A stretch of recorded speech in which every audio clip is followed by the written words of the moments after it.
What's up, everybody? Welcome to fucking Onion Nuggets. You see on the screen right now all of the different levels of what you can get on this show. The news, the first round of news is on us. That's how fucking generous we are. For $50, Tournament of Horror Cliches. For $100, more news. For $200, Daily Wire clip on Antiwork movement. For $300, what does that even fucking say?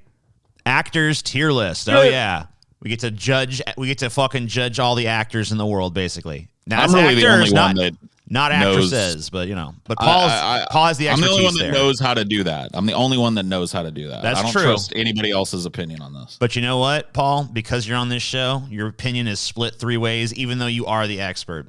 $500. Prager's Can't Be Choosers. We're going to look at a PragerU video called Why I Am No Longer an Atheist. And if we get to $666, then you get the ultimate prize, the Tournament of Sandwiches. Oh, and, Jesus. Anything that you guys don't get today will. On the show. We did 2 shows the last 2 weeks. Last 2 weeks, Onion Nuggets was private for our patrons only. And anything that doesn't get used on this show in the next 3 weeks, like any tier level you guys don't get to, will be shown on one of those private shows. So, you know, if you plebs want to gobble up all that content so that the patrons don't get it, you know, you can fucking join up, or you can, you can pay now, or if you want to be the one, you'll love this shit. If you want to be the patron that looks down on the plebs, then you know you can do that too. Yeah. You know what, TJ? You've sold nobody. Yeah. You sold nobody. All right, you sell them. You haven't then, sold me at all, sell TJ. Them. You sell them then. You know what? I just want to complain, dude, because right outside my fucking window, the dude that cuts my grass, and before you say I'm bougie, I don't even pay this guy. My landlord pays this fucking guy. He decides to come right when we're doing this fucking show. No. Piece of fucking shit. What an asshole. I just want to say, TJ, that you better hope people don't give $666, because Tournament of Sandwiches, I think there might be blood spilled here for the first time on the show. Oh yeah, I will go to your house, TJ. If you disagree with me, I'll cut you, TJ. What's the best? I'm the only with a knife. I'm the only one qualified to even fucking judge that one too. Oh yeah, putting a lot of this on based on what? Look, the actor one, I might hear you out, Paul, but the sandwich one, dude. I know sandwiches better than you. I know sandwiches better than you. How many sandwiches? Oh shit! You know what? Paul has eaten more sandwiches than me. Do you know who my great granduncle is? Sandwich Parky. The Earl of Sandwich, right? The Earl of Sandwich. Of Sandwich. I have a direct lineage from his balls. Okay, I know. I know a sandwich, dude. Let me tell you something. There was a fucking guy. There was a guy in here before the show started that was just like had like 20 fucking comments in a row about bananas and shit, and he was just like, you know, I'll never understand how someone can fucking shove a banana up their ass and still be famous. Fucking bananas, banana. I'm gonna hide all my bananas before coming in here. And all this shit. And I'm just like, so I'm like, whatever, this guy's a fucking dipshit. So I fucking kick his ass out. And he comes back under the same name, like a new account, same name. And he's like, yeah, guess that fat fuck is feeling the heat. It's like, what? The heat. The heat of your stupidity? Oh, yeah, because no one's ever come in here fucking talking some banana shit before. Ooh. Dude, isn't this show is so much like the chat is so much more like tolerable on the Patreon. Oh, my episodes. God, yeah. Like they're actually like a part of the show. We actually talk to them and shit, but here it's just like gobbledy fucking gook. Dude, you're amongst the goblins of society here on the fucking the goblins of society. Really, dude. Hideous. You know what? Chuds. You know what, Paul? I have to beg to differ. I think the chat's just, look, they say their things, they make their jokes, Paul. They're just all in good fun. It's all in good fun, Paul. Yeah. Oh, dude, I was doing a oh yeah. He's like, I don't agree at all with that shit. I was doing a ideology right before this, and I was bitching about something that I'm just so fucking sick of in games, dude. I know you guys have probably played games like this before. Oh well. Well, I start playing this new game that came out, and the name even fucking eludes me now. I'm brain farting the goddamn name of this stupid. Oh, it's Lost Ark. So it's like a Diablo style game mixed with World of Warcraft, where you got quests and you run around. Okay. Different classes. Plays a lot like a Diablo game, right? And so I'm fucking running around through this game, and I do it without even really thinking about it. I'm just like skipping every piece of dialogue that I can because none of it matters. You know what I mean? Like none of it is interesting. And if you really listen to it, it's almost insulting to your intelligence because like as you go along, you do some epic shit. You're like, you know, you roll into a new town for the first time and they're like, oh, is it true? Are you the one that liberated the continent of Cryptodonia and destroyed the archfiend Velstraz in a hail of holy fire? Oh, my word. Could you deliver this box of chicken eggs across the street for me? It's just like, what? What? Like, what do you think I'm doing here? Do you not see why I'm in your area? There's another fucking archdemon. I'm here to kill Oritax, dude. I'm not here to fucking take a letter to your fucking crush for you. I'm sorry, sir. These chicken eggs will not deliver themselves. They like look out. They look for the most badass looking dude in town. Everybody in town looks like a pleb that has nothing better to do than deliver a chicken egg across town. And they see this dude ride up on a 3-headed Cerberus, right? Like a flaming armor and shit. And they're like, well, would you do me a favor? Could you help me ask my crush on a date? Deliver this note to her, please. I don't have the balls. And you're just like, what? And you have to do it because if you skip it, you don't level. You know what I mean? That's how you. It's so fun. I'm so sick of this shit. Yeah, I'm so sick of these games, Amen, man. Brah. Hey, motherfucking man, brah. You know what it is, though? The game developers know that shit. They know you're riding up on the cool 3-headed Cerberus. You know, you're all decked out with your badass, impressive armor. You have all the fucking skills to pay the bills. But it's like, you know what? Let's make this guy deliver a fucking package. Let's make this fucking guy. I'm sorry, there's this low-level enemies in this other area. Can you go clear them out? And one of them will drive a special drop, and you'll have to kill like 500 of them to get all the drops you need. It's like, this just, what? Yeah, that's the shit that fucks me up, too, because they'll take something that's actually cool about the game, something you can do that the NPCs can't, which is kill beasts. And they'll go like, oh, my wife has a hunger for leg of roast duck. Do you think you could go out and kill some of the mutant ducks and bring a few duck legs to me? And it's just like, what? Wait a minute. I'm the only dude in town that can kill the mutants. And you're not like, hey, could you save us from the mutants? You're like, could you go and pick some rosemary for me to bring my wife desires a stew? It's like, what? Fuck your wife. Fuck your stew. I'm going to let the fucking archdemon that's plaguing this area destroy your village. Why can't I do that? That's what I want to do. I want to side with the archdemon. I want to become a fucking, like, fuck these people. I see why you're trying to destroy this world. It's banal. These people have nothing to do. They see a conquering hero, a liberator of the fucking heavens and hells of the earth, rides into town on a 3-headed giraffe with an entourage of badasses. And the first thing you do is ask him to go get you a loaf of bread from the store? Fuck these people. Yeah.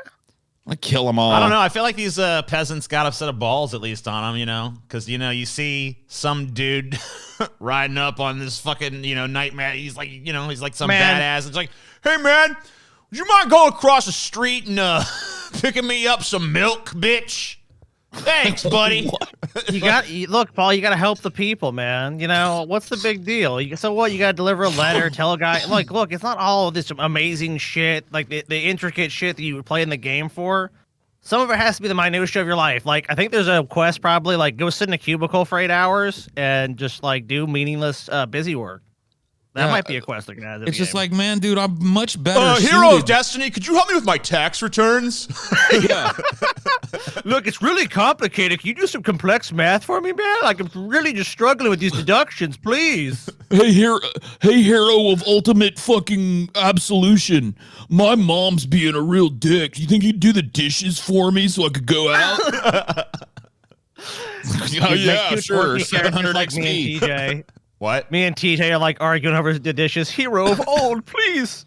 My brother does not want to do the dishes, and nor do I. We would like to play and frolic in this field, even though there's demons everywhere. Could you please do it for us? Of course, verily. Of course I will, young whippersnappers. Have no fear. Hey, Sky, I hear that lawn being mowed out there. Can you stop that, please? Go tell him to stop. Can you shoot that guy? Yeah, go out there and shoot him. I'm pretty sure I could under Louisiana law, dude. I'm pretty sure it's legal to kill anyone that you don't like. You know what? It's funny too is the grass hasn't even grown. He just literally just comes and cuts it, and there's nothing to even for him to do. I don't even know why he's here. Like seriously, I don't even know why he's here. Like there's nothing to cut. Like the grass is not like overgrown. He's here to fucking run a lawnmower over a cut lawn. You know what happens if your movie flops? Just sue. Just fucking sue him. Why not? Matrix Resurrections co-producer sues Warner Brothers over disappointing box office profits. Yeah, take that, Warner Brothers, you bastards. A new lawsuit by Village Roadshow Entertainment Group argues a same-day streaming release harmed the film's success in theaters. I mean, it did. I mean, it ultimately it harms every film's success in the theaters. If people can get it at home, there's going to be people that are going to do it. So yeah, I don't think this the lawsuit over. It's like, did they not know that they were going to make it? I don't think this was going to be a hit no matter what. But the co-producer of The Matrix Resurrections in a new lawsuit is blaming the film's lackluster box office numbers on a same-day streaming release, according to the Wall Street Journal. Village Roadshow Entertainment Group filed a lawsuit today against Warner Brothers, the owner of streaming platform HBO Max. The suit alleges that both the same-day release of The Matrix Resurrections and pushing up the film's release date was a breach of contract.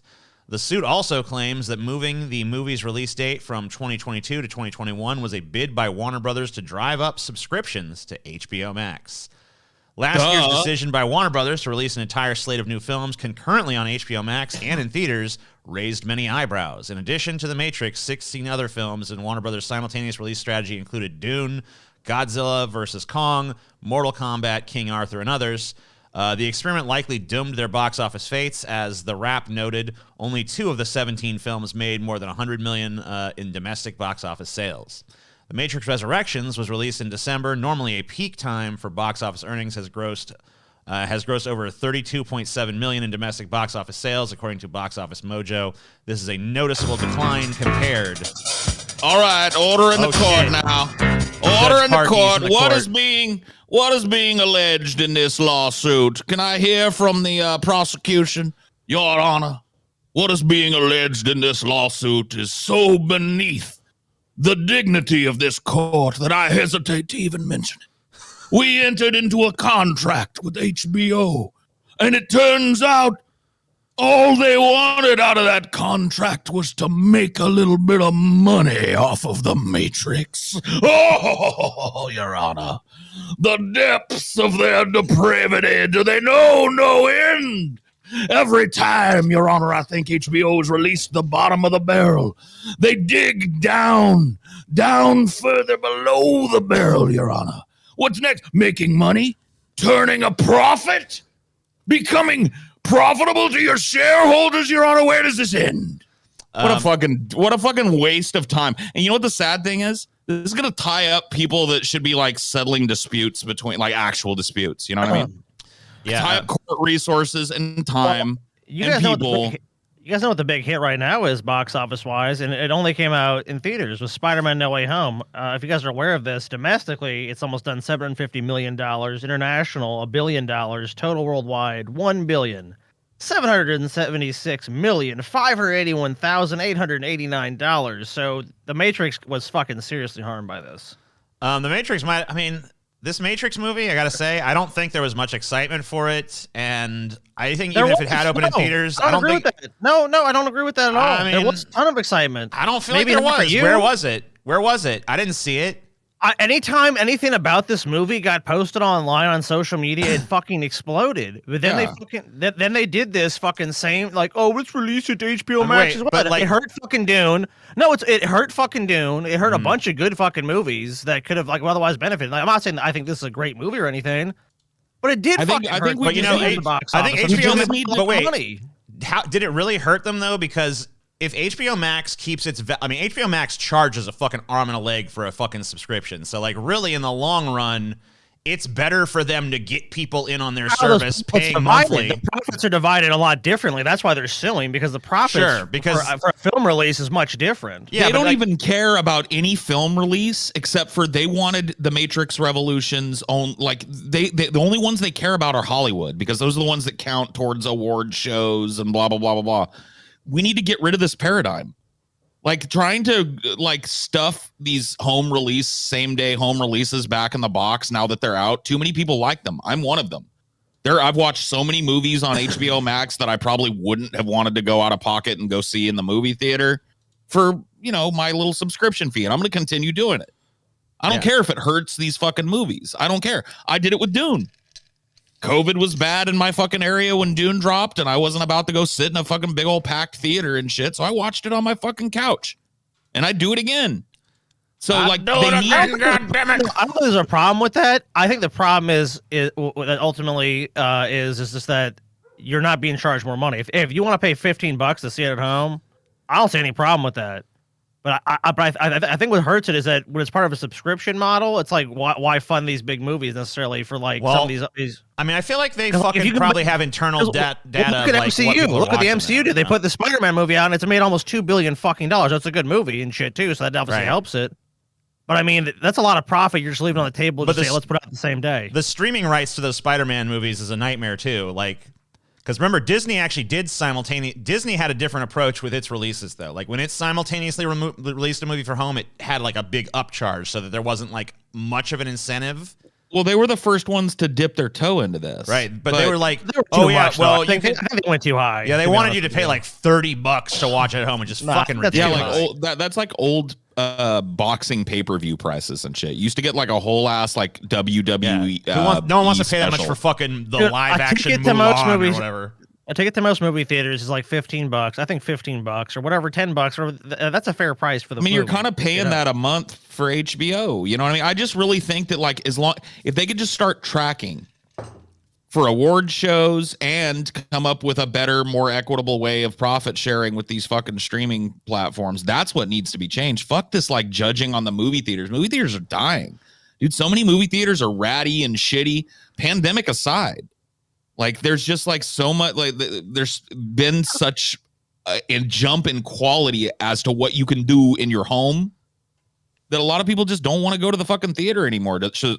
Like, but so they should judge the success of the Matrix based on how many streams it got.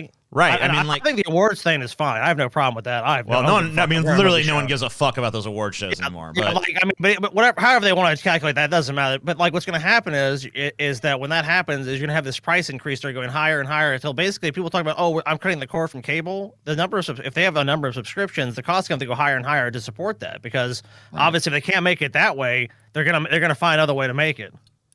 Yeah, home theaters have been a thing for decades. No, I understand that, but now you've got the marriage. It's a lot cheaper now too. Well, you've got the marriage of technology too. Back in the day, you could have the most badass home theater in the world, but unless you had a fucking Connect or something, you're not getting the VHS of The Matrix the day it drops.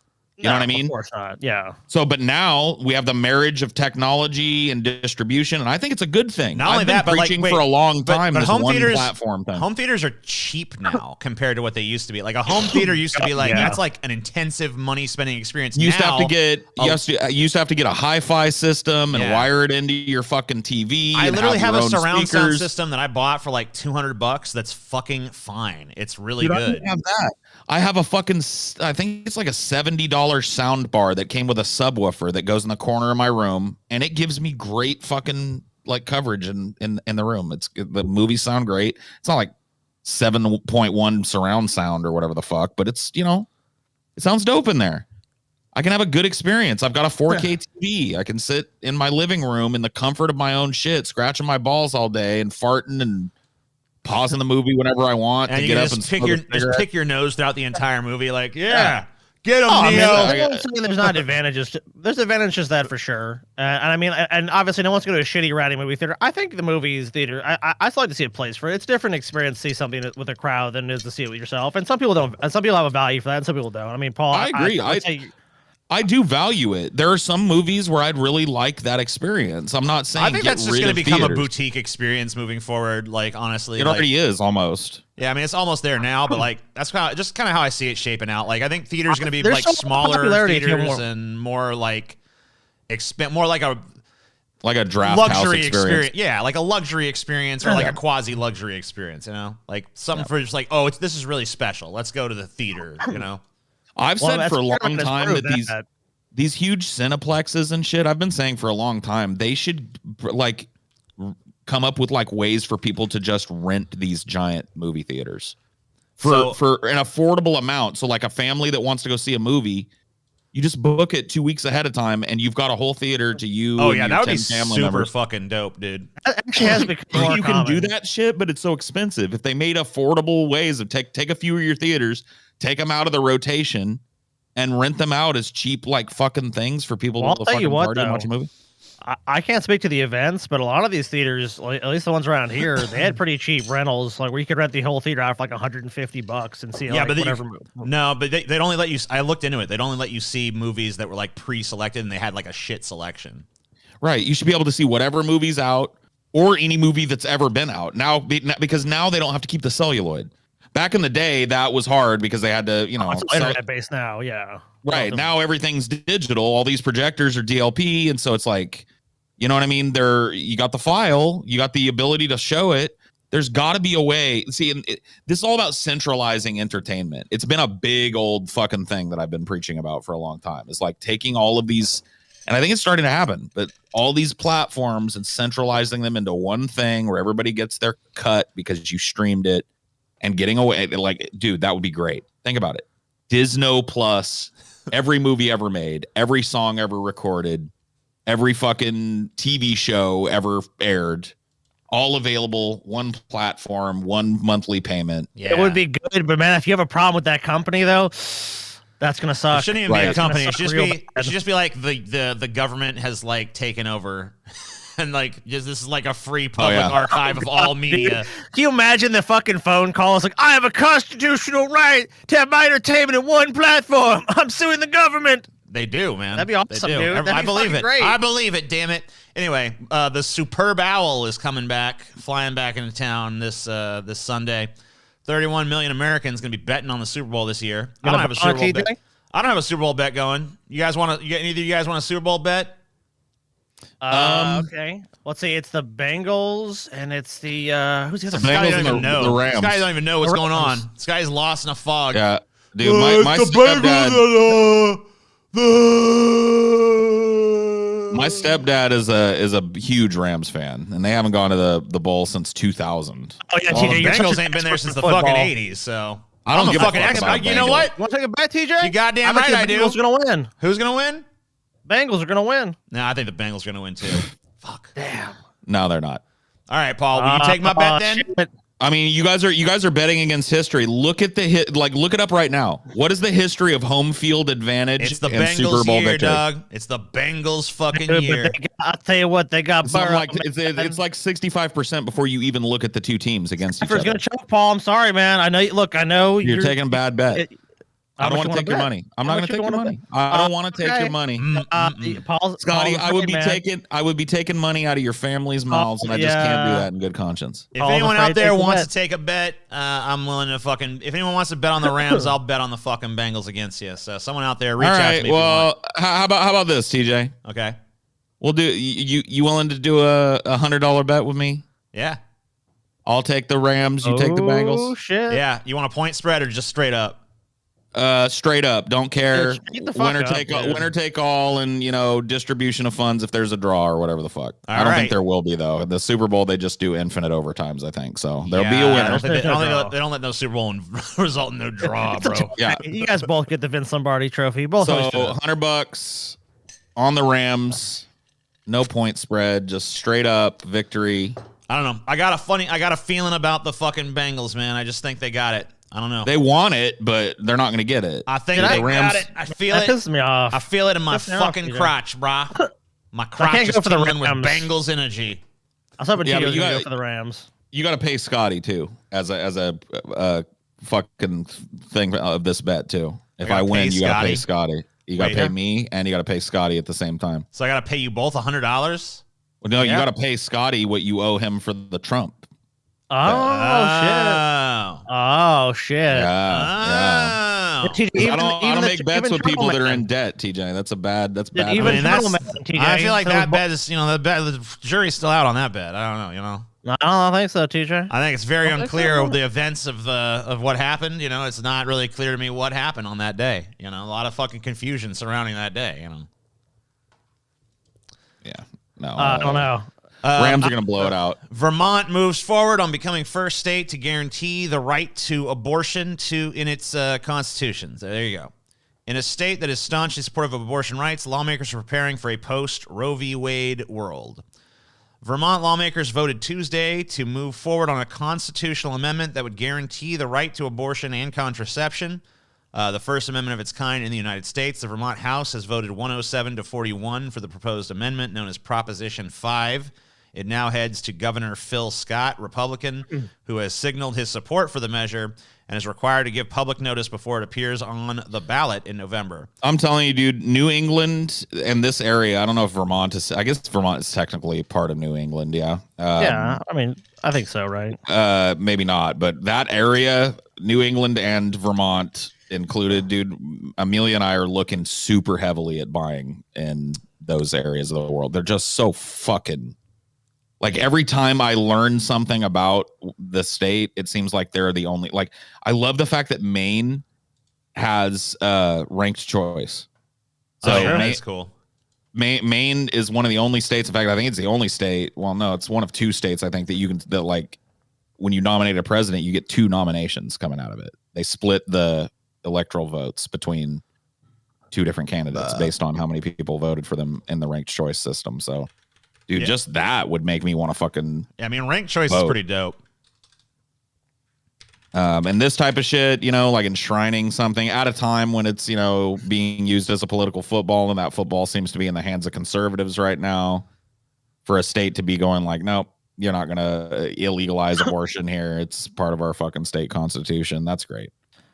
Especially in the absence of the federal government ever acting to actually protect a woman's right to choose, because it's been basically on the Supreme Court ruling for over 50 years. So now, you realize that it's so fucking useful as a football, dude, because it's such an inflamed, impassioned subject. It gets everybody worked up on both sides of the argument, and it's so useful as a political tool, keeping people squabbling over things, while the money goes out the back door. You know what I mean? Naturally.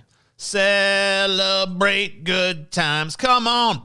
So to see, like, I really am impressed to see a state like with lawmakers in it that are ballsy enough to settle that. To enshrine in it's the state constitution. Yeah, they're like, let's just settle it now. Here in Vermont, it's settled. There's no more abortion debate in Vermont, and it's no longer a political football here, and we got to move on to other issues here in Vermont. And that's fucking great, dude. Yeah. Fuck yeah. Put an end to it. Boom. Of course, a bunch of southern states, probably the moment they have the chance to be like, it's in our constitution that abortion is never allowed. It's like, oh, fuck. All right.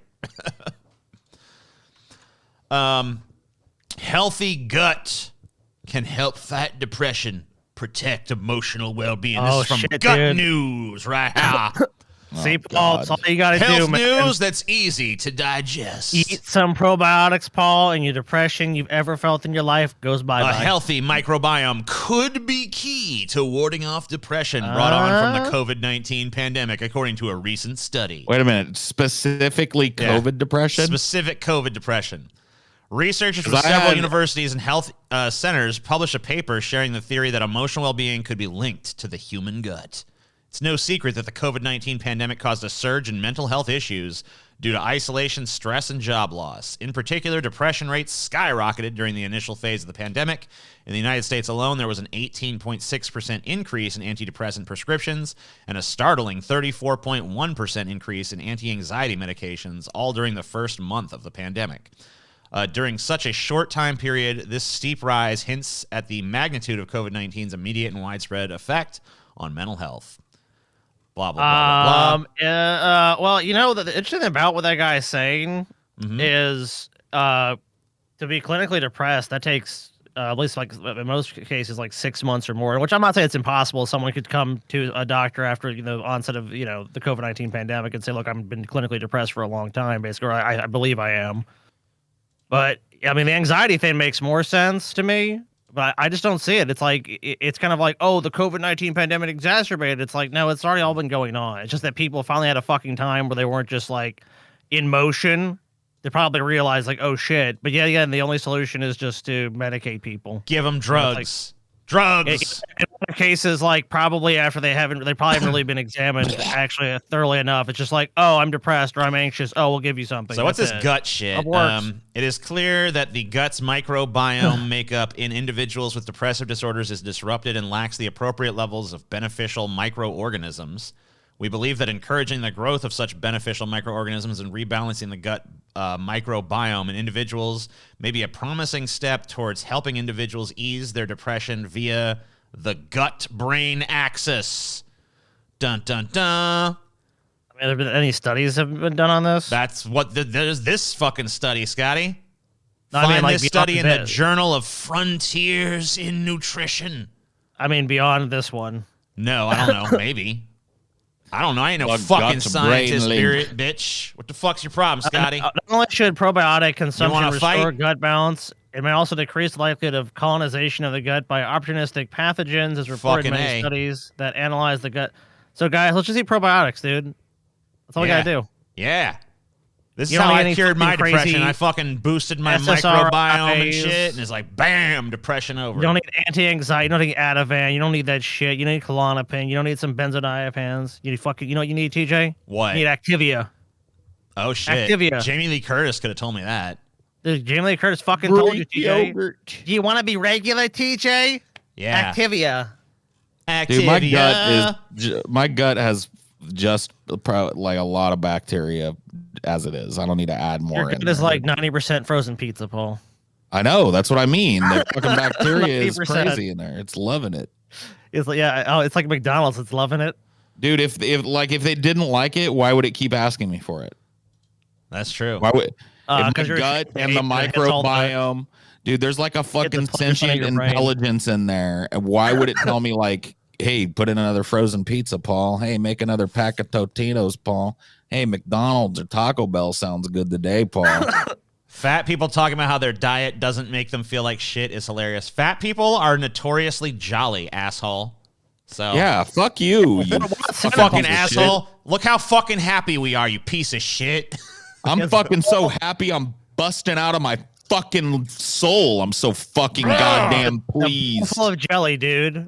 What about Santa Claus? You want a skinny Santa bringing your presents, you piece of shit? Why didn't Vanity Fair break the Jeffrey Epstein story?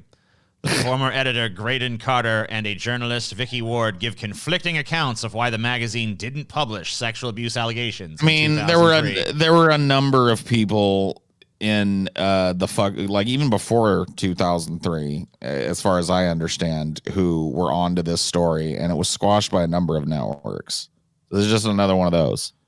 You want the answer without reading the fucking highfalutin New Yorker story? Yeah. The reason is because there's collusion behind the scenes between powerful people and the media. In fact, the media themselves are powerful people. Paul and his conspiracy nonsense. You might call them, what's the word? Fake news. What a gibbering fool. Collusion between the elites. I mean, this is well known about this guy. What a rube. Where he lived in Florida, he would have young girls brought to massage him. He was caught doing it by the local police there, and was basically just given a slap on the wrist because he was rich fuck. So it's how many billions you got? The local police wanted to run his ass up the fucking flagpole. Yeah. But it got bumped up to the DA, and the DA was superseded at the state level from who knows who.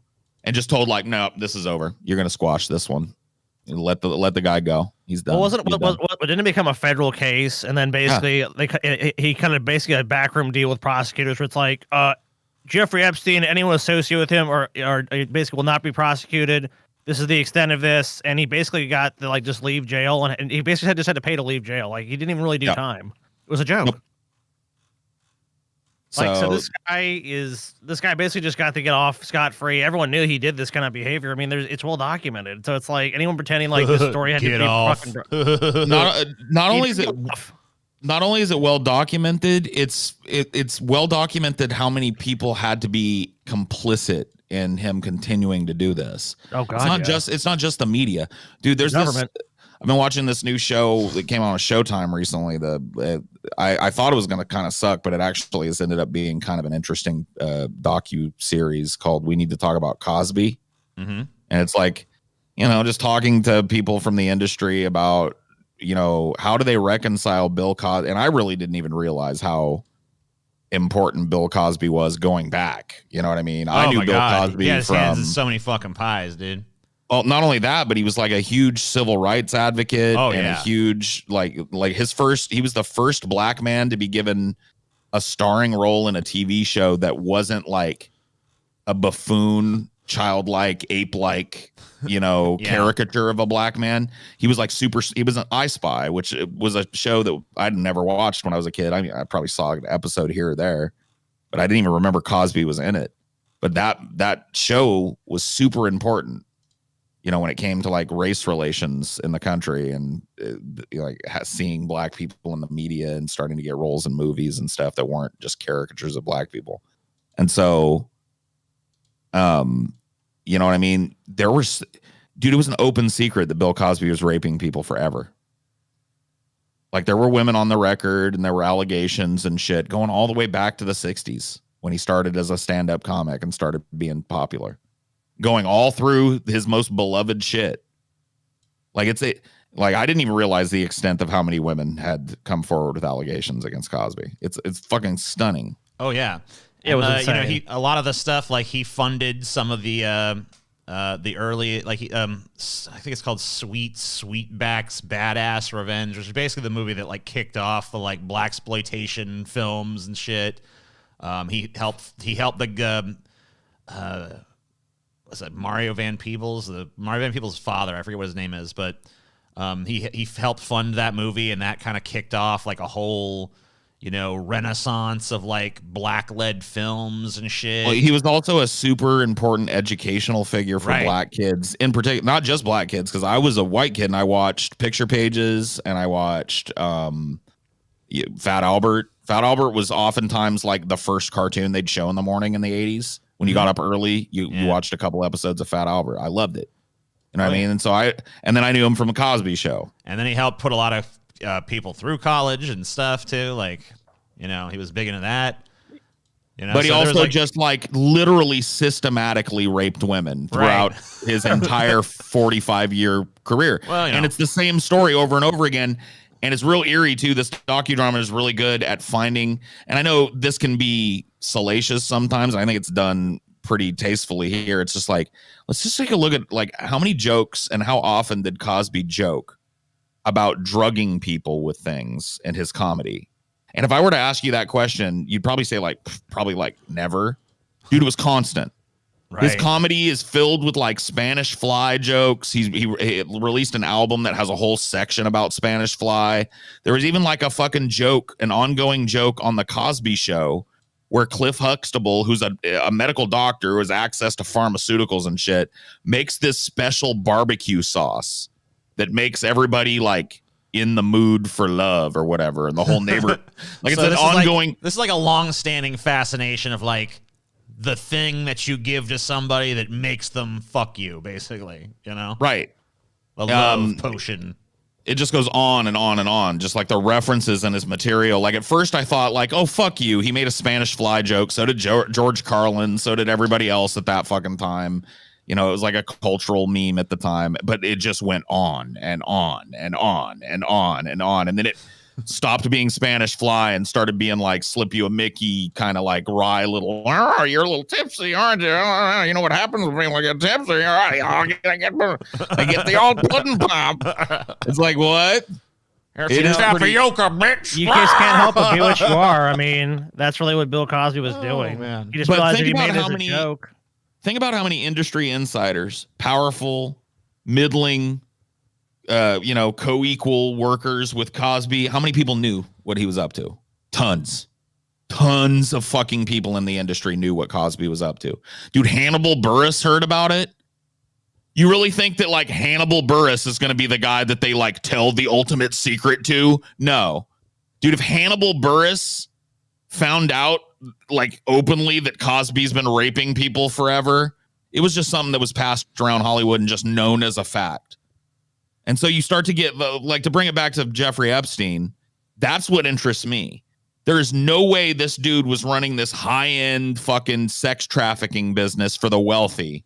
Yeah, by himself. And there weren't thousands upon thousands of people who facilitated it and know about it. Oh yeah. Well, another thing too is like, oh yeah, I did used to watch I had a fucking period where I was totally addicted to the Cosby Show. Like, I don't know, it was just like I had this like I've had various points in my life where I've gone into like sort of like a sitcom mode, I guess. And I'll fucking get addicted to some stupid little sitcom, and I'll just like sit there and watch the sitcom. And you know, I was like, I thought, I mean, Cosby's like insanely talented guy. Yeah, like super fucking talented. Oh my god, yeah, unimpeachably like, talented. You know, like I'm probably the funniest to me. I don't know what you call him, like a clean comic. Like probably the funniest clean comic of all fucking. It's him or Louis Anderson, honestly, for me, and they're both very similar comics, but like. I really can't argue against, especially himself. Yeah, that's a great fucking special. It was a transformative special. Like he was so in tune with what, like to this day, as a comic, because of that special, you can't sit in a chair as a comic because people immediately go like, "What are you trying to be, Bill Cosby?" You're just gonna, because like at that point, you know, comics were expected to be up, standing at the mic, stalking the stage and stuff, and he did a little bit of that. But he had this central point where he just kind of relaxed and talked to the audience on a chair. And now if you do that in a routine, you're automatically ripping off Bill Cosby. He made sitting in a chair like something that only he can do in comedy. You know, every once in a while you'll see somebody take a real uncomfortable looking bar stool and lean against it or something. I almost he was touring around the time that I was watching that show and around the time I was watching some of his stand-up, and I was like, you know, he's pretty old at that point, but I was thinking about going to see him. I'm like, you know, it'd be cool to kind of see Bill Cosby before he dies. This is before any allegations or anything. But I never did it. I kind of wish I had, so I could be like, yeah, I saw Bill Cosby. But it would have been wild to see him. He offered me a special drink, but I said no. Yeah, I said no. Now that I know, I would have said yes, but... It's so weird how all of these women have the exact same story from him. He had an MO, like the Cosby. I'm sorry to go off on the Cosby. No, I mean it's fine. Bill Cosby's not even a question. Bill Cosby admitted to doing it. It was just that his prosecution was obviously flawed because the state made a deal that said we won't prosecute you for anything you say. So he basically admitted he drugged women. He roofied women. He did it all the time. I mean, look, Harvey Weinstein, same fucking deal. You know, come to my hotel room, suck my dick. You want to get the part. Like, no one knew about that. I mean, people said that for years, too. It's like these guys do it pretty much openly. Yeah. Because, and at the time, it was like, look, they have all the power. They have all the money. What are you going to do?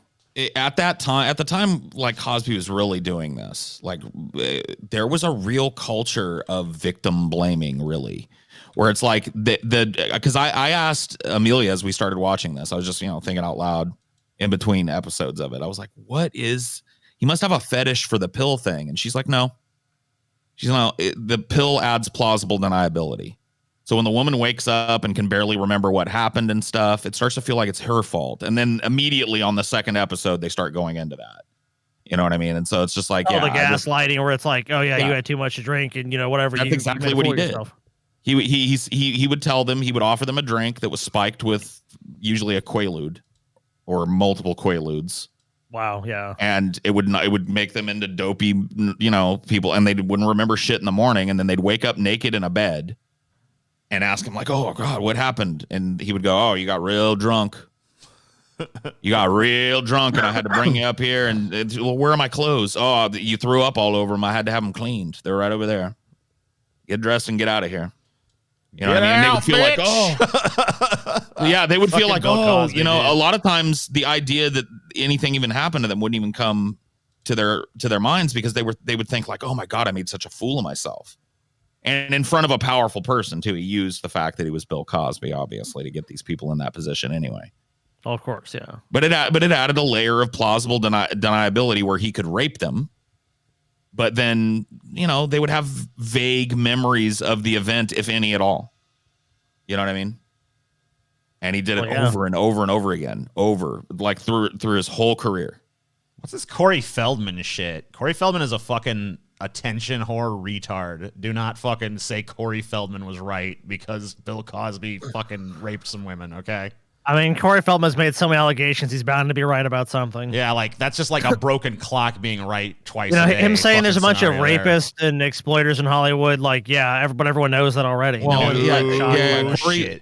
Corey Feldman was one of a few people that after Hannibal Buress started doing it as part of his bit. In fact, Hannibal Buress didn't really start doing it as part of his bit. He just did it in a bit spontaneously in front of an audience, and it ended up going viral.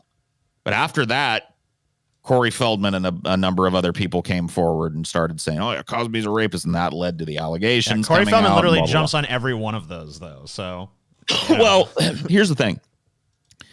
And Corey Feldman is a whole different fucking ball of wax to me, but I've done a lot of thought about Corey Feldman. He was almost certainly abused in Hollywood. He was a young actor. It was rampant back in those days, even more so than it is now. Didn't they say like Charlie Sheen like raped him in the ass or something? Or I think it was Martin Corey Sheen. Haim. No, it was definitely Charlie. Was it Charlie? They said Charlie Sheen raped either him or Corey Haim in the ass stuff at some point. I think it was one of the two. It was one of them Corys. I definitely believe that both of those Corys were molested or raped or trafficked for sex or plied with drugs or all of the above. You know what I mean? Corey Feldman's music is unimpeachable. Angelic to the core. I mean, you can't argue with that. That's some good shit right there. But, he's hardly the only person in Hollywood saying that there's a culture of abuse. There really is. It's undeniable that there is a culture of not only just like child sexual abuse, but just rape, exploitation, sex trafficking. Jeffrey Epstein is a part of that. I mean, think about the fact that who do you think are the unnamed people on that list? Who's that big muscular guy? Terry something, the big black dude. Terry Crews. Is that right? Terry Crews, yeah. That sounds right. Terry Crews was raped. Right. He's like a giant muscular dude. I mean, I think he was like groped or something. And then he was groped, yeah. And then Brendan Fraser too. So I mean, obviously, like, I thought he was raped. Maybe he was. I don't know. I just remember. I remember the story being just he was groped. What I remember with him was he said he was at a party and an industry executive or whatever, like, basically started grabbing his like dick and shit. And he's like, and I remember the same thing happened to Brendan Fraser. And that was one of the things that fucking kind of like waylaid his career for a while. TJ, I looked it up for you. Corey Feldman said Charlie Sheen raped Corey Haim. Right. Okay. That's fine. That's what his statement was. I mean, it's fine that that's what he said. It's obviously not fine if that happened. No, yeah. But it's fine that happened. If that's what happened, that's okay. So I mean, like I'm saying, like even if you're like a man, even if you're like a really macho fucking dude, like, you could still be like an object of fucking sexual exploitation in the fucking land of Hollywood. This is basically the same. It's the same thing that happened to Brendan Fraser. Yeah, exactly. I mean, yeah, I brought that up. Like some weird fucking high level industry exec. In his case, a member of the leader of the Hollywood Foreign Press, or the fucking top guy there, walks up to him and just like cups his balls from behind or whatever the fuck. Give me them And I'm balls. reading into the I thought Terry Crews was raped. Maybe I'm thinking of somebody else, but it was a very similar situation. He was at an industry party with his wife. Yeah. And a high level dude who, he knew was part of the industry that paid him, walked up to him and just grabbed his penis. Give me that big black dick, Terry Crews. And then when his wife got mad, he said that the guy just like grinned like an idiot and walked away. It just runs off. And you know what I mean? That's fucking weird. That's creepy. That's whoa, hey, you know what? Punk rock noir. Terry Crews has literally been cast in movies. Is like stand inappropriate. Yes.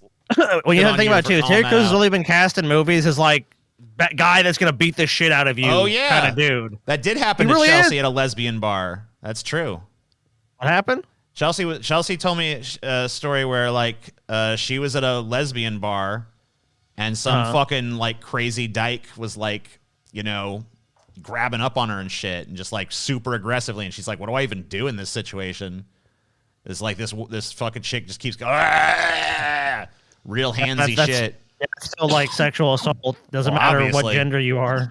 And it doesn't matter if you're a lesbian or not. I mean, like, yeah, it's like, yeah, but of course, what do you do? Like, well, I mean, that's up to the person. That's knock them out. Knock them out the box, Luke. Knock them out. I had a coworker at Starbucks once that was like this, and I shit you not, her name was Bernie. Now that wasn't her real name. This was before Bernie Sanders. Her name was like Molesty or something. Her name was Molestia. I was like, whoa. Her name was Bernie. Yeah. And it was short for, I don't even know. She didn't go by it. Bernice or Bernadette or who knows. But yeah, Bernie, dude. And she, because it was the culture at the time was like, oh, it's a big joke how horny Bernie is. She could get away with groping, particularly me, because I was the object of Bernie's lust when she first came to the store. Oh, man. And everybody just thought it was the cutest shit. It's so funny. Oh, my God, dude. I had a similar experience where I was working at my dad's office. There was a chick there. I can't remember her name. It's like a black chick, and she would like literally like come up to me and just like grab on my ass and shit and like come hug up on me and stuff and like be real sexual. And then it was like when I was like weirded out by her advances, she started like telling people I was gay because like, well, he's gay because I've come on to him and he won't even do nothing and blah, blah, blah, blah, blah. So it's like, what? Huh? Oh, yeah. That was her name. That was her name, Bernice Anders, dude. Yes. Bernice Anders, dude. Mighty fine, Paul. Come over here. Let me get a little some of that. Paul's like, please, no. Get me some of that ass. Please. In my view, I must grope that fine, sexy ass. Listen. Molesting Paul at Starbucks. It must be jam, because jelly don't shake like that. You know what I mean? Paul's, I believe that we need a system where Paul's ass is for all. Especially for me. Me first. But yeah, she would do shit that was like overtly like, you know, come up and hug me and, you know, or just slap my ass or, you know, just like push, like get real close to me and act like she was being all sexy and shit. But really it was just like, I don't want to touch you. Please let me go by you. You know, everybody thought it was fucking hilarious. What if you had done it? It went on until she showed up at my fucking house one night, dude. Oh, man. What? Yeah. Say what? She showed up with my pad. Well, I was going to move on, but I guess we need to do that. Go back. What he just said is too interesting. No, I'm just saying it was during a time where I was like single, and I guess that meant that I was fair game for this type of shit. And I was sitting at home, and my roommates who I lived with were out and about doing things. They were at work or some shit, and somebody knocks at the door, and it's Bernie. I'm like, oh my God, what do you want, Bernie? And she's like, I just, you know, I wanted to come and apologize, you know, blah, blah, blah. I feel like you take a lot of things the wrong way. And I was like, I got gaslit into letting this bitch into the house so she could do the same shit to me in my home. Oh my God. I want to apologize. I thought she was going to be like, I'm sorry, you know, I heard that you're uncomfortable. Because like, I wasn't like, you know, I didn't bitch about it. I just was like, I reacted uncomfortably. And she's like, I'm trying to make you uncomfortable. And then like 20 minutes later, she's trying to drape herself on me on the couch and shit as we're watching a movie or whatever the fuck. And I was like, fuck it, dude. Get out. Get out of here. I don't want none of this. Bitch. I don't want none of you. Please don't touch me ever again. You know, get the fuck out of the house. Get out of my house. And that's what it took to stop that from happening at work. So this is about memory, I guess. Why we forget. Scientists suggest you may not have lost your memories after all. Oh, shit. You suppressed it, dude?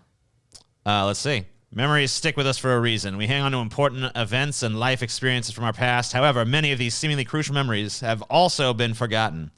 The act of forgetting has often the act of forgetting often has a negative connotation. Many perceive forgetting as a form of memory loss. However, scientists researching for forgetfulness have proposed an alternative theory. It appears as though forgetting may not result in memory loss at all, but an alteration of access to our memories.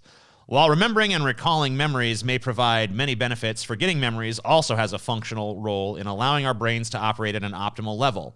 Having flexibility in recalling memories we find useful and forgetting memories that may not be relevant help us with certain functions such as decision making.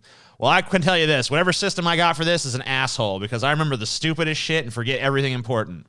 We often remember memories that are important and forget memories that are not.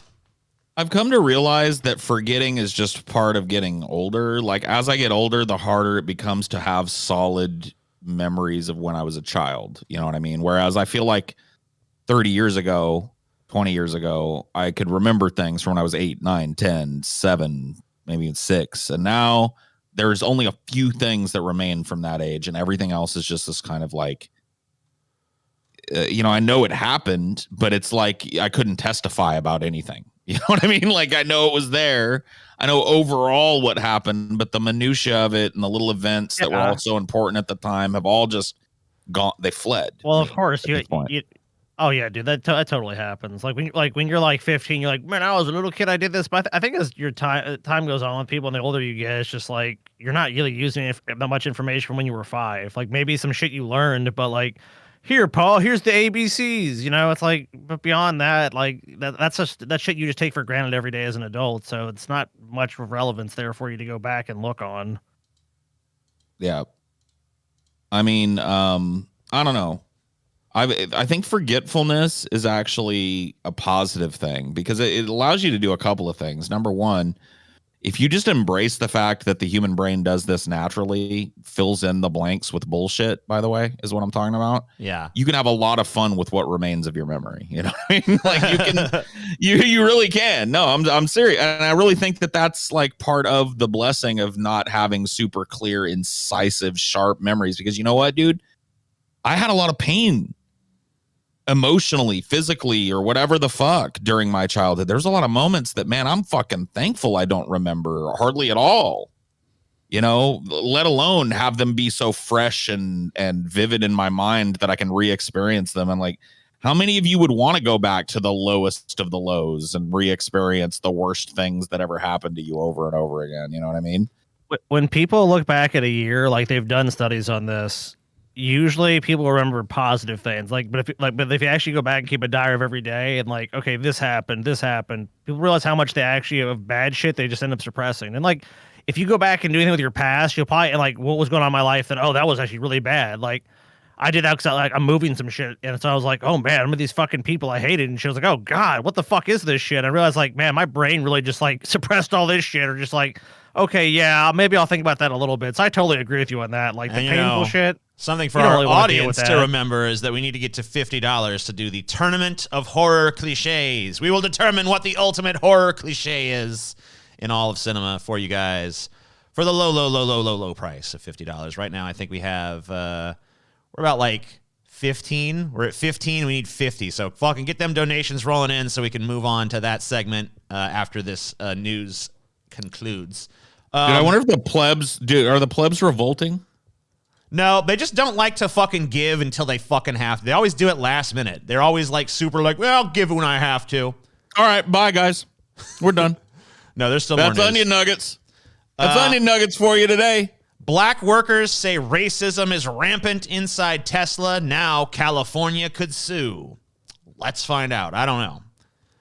Last week, former Tesla employee Kaylin Barker filed a lawsuit against the electric car maker for allegedly disregarding her complaints of racial discrimination, saying that being a black worker at Tesla's renowned California factory is to be forced to take a step back in time and to suffer painful abuses reminiscent of the Jim Crow era. The 25-year-old, who is black and gay, claims a white coworker at the company's Lathrop plant called her the N-word and assaulted her with a hot grinding tool. After Barker complained to Human Resources, Tesla allegedly retaliated by withholding her wages. Barker's civil suit is one of multiple cases in recent months to paint a disturbing picture of a hostile work environment for women and people of color at the clean energy giants' factories. And it comes a mere 4 months after a jury awarded another former employee, Owen Diaz, nearly $137 million over racism he encountered in the workplace, which included coworkers hurling racial epithets and telling him to go back to Africa. Now Tesla is facing a civil rights complaint from California regulators over employees' accusations of pervasive racial discrimination. Last month, the California Department... So you're telling me that a multi-billion-dollar company run by the son of an apartheid-era emerald millionaire is there's some racist problems in his business? I wonder where that came from.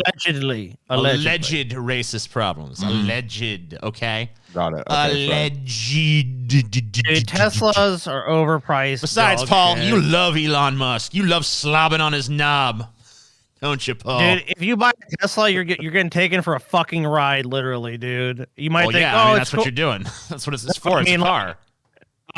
Yeah, of course, but you're also buying a piece of shit car, TJ. Have you ever looked in the reliability of a Tesla? The quality standards are dog shit. The paint on them is cheap. They're fucking flimsy ass pieces of shit. It's a total fucking scam, Remember, dude. Paul used to love Elon.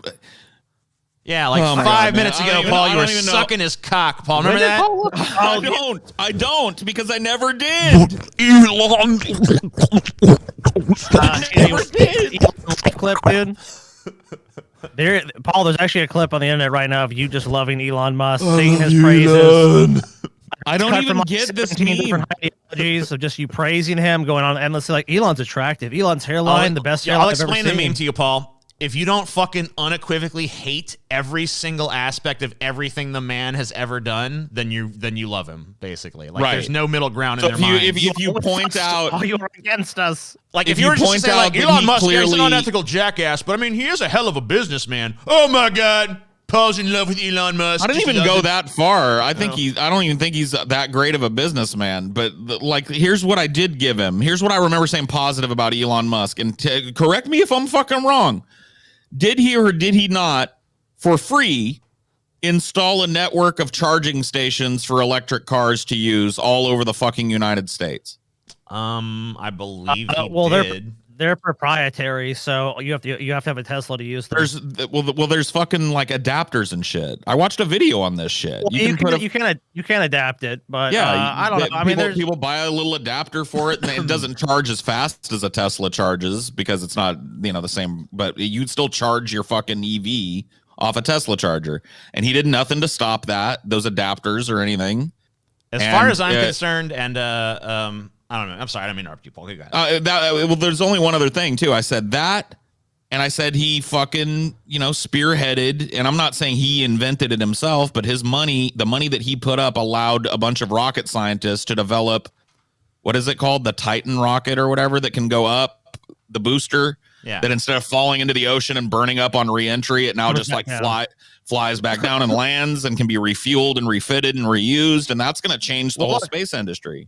I don't like Tesla, the vehicles themselves, but I think Elon Musk did help popularize the electric car again. He didn't invent them, but he really put them on the map. I mean, in my opinion, he made it feasible. I'm going to fucking say this for people in Kentucky to get an EV, right? Because if you were in Kentucky and Tesla wasn't committed to installing these charging stations all over these major roads and shit, the chances of you finding a place to plug your fucking car in on the road, zero. I went to Orlando and I rented an electric Mustang. And I'll tell you what, because it was not a Tesla, like finding charging for it, because you're like, okay, well, these stores say they have it. Guess what? People do not respect that at all. They'll just park in an EV spot whether they have an EV or not. Of course. I ended up having to find a fucking public library where I could charge it. And I was like, okay, this is cool. But so I realized like the flaw, like in Ford dealers, you can charge them too. They don't have fast chargers. So it's like, you know what? Honestly, and I'm saying this, I should probably like throw it out there that I am an investor in this company, but you do invest in Tesla? No, not Tesla. Fuck Tesla. I'm an investor in Lucid, and I think, as far as I'm concerned, that's the real deal as far as a fucking car company goes. I think that's going to be a huge fucking company. I'm not invested in them, but yeah, they're a lot more promising than Tesla is, especially with the quality. Their first ever car won fucking Motor Trend Vehicle of the Year, blah, blah, blah. It's obviously everything about it looks really fucking good, at least on paper so far. If Lucid can produce a $30,000 car or less, then they can own this market, because if they can keep the quality, and obviously it's not gonna be as luxurious as $120,000 EV, But if you can get that down and keep the quality, because their battery tech is also super impressive and way better than Tesla's. I gotta say, like Teslas are so flimsy, dude. I mean, and the Tesla's one of the big features that have sold people is like, oh, dude, the car will drive itself. But I mean, we know that ain't happened yet. So that's a fucking disaster. Oh, and also they're racist, I guess. So it's fucked up a couple of times, but most people are still using it, right? Yeah. I mean, even my car kind of self-drives. I mean, I don't know. Like, it doesn't. It just has that like stay in the line feature, and I'll kind of use it to like be really lazy on the road trip. A slot machine in Las Vegas malfunctioned and did not tell a tourist he won. The gaming board tracked him down. So a tourist in Las Vegas. Like, wait a minute, hold on. Yes. What are we supposed to do? Like, fucking applaud them? Isn't that the whole point? He won, and they found him and gave him his winnings. Yeah. Yay! I mean, well, that's still cool. It's a kind of a cool story. A man saw a guy robbing someone. He called the police. Just imagine.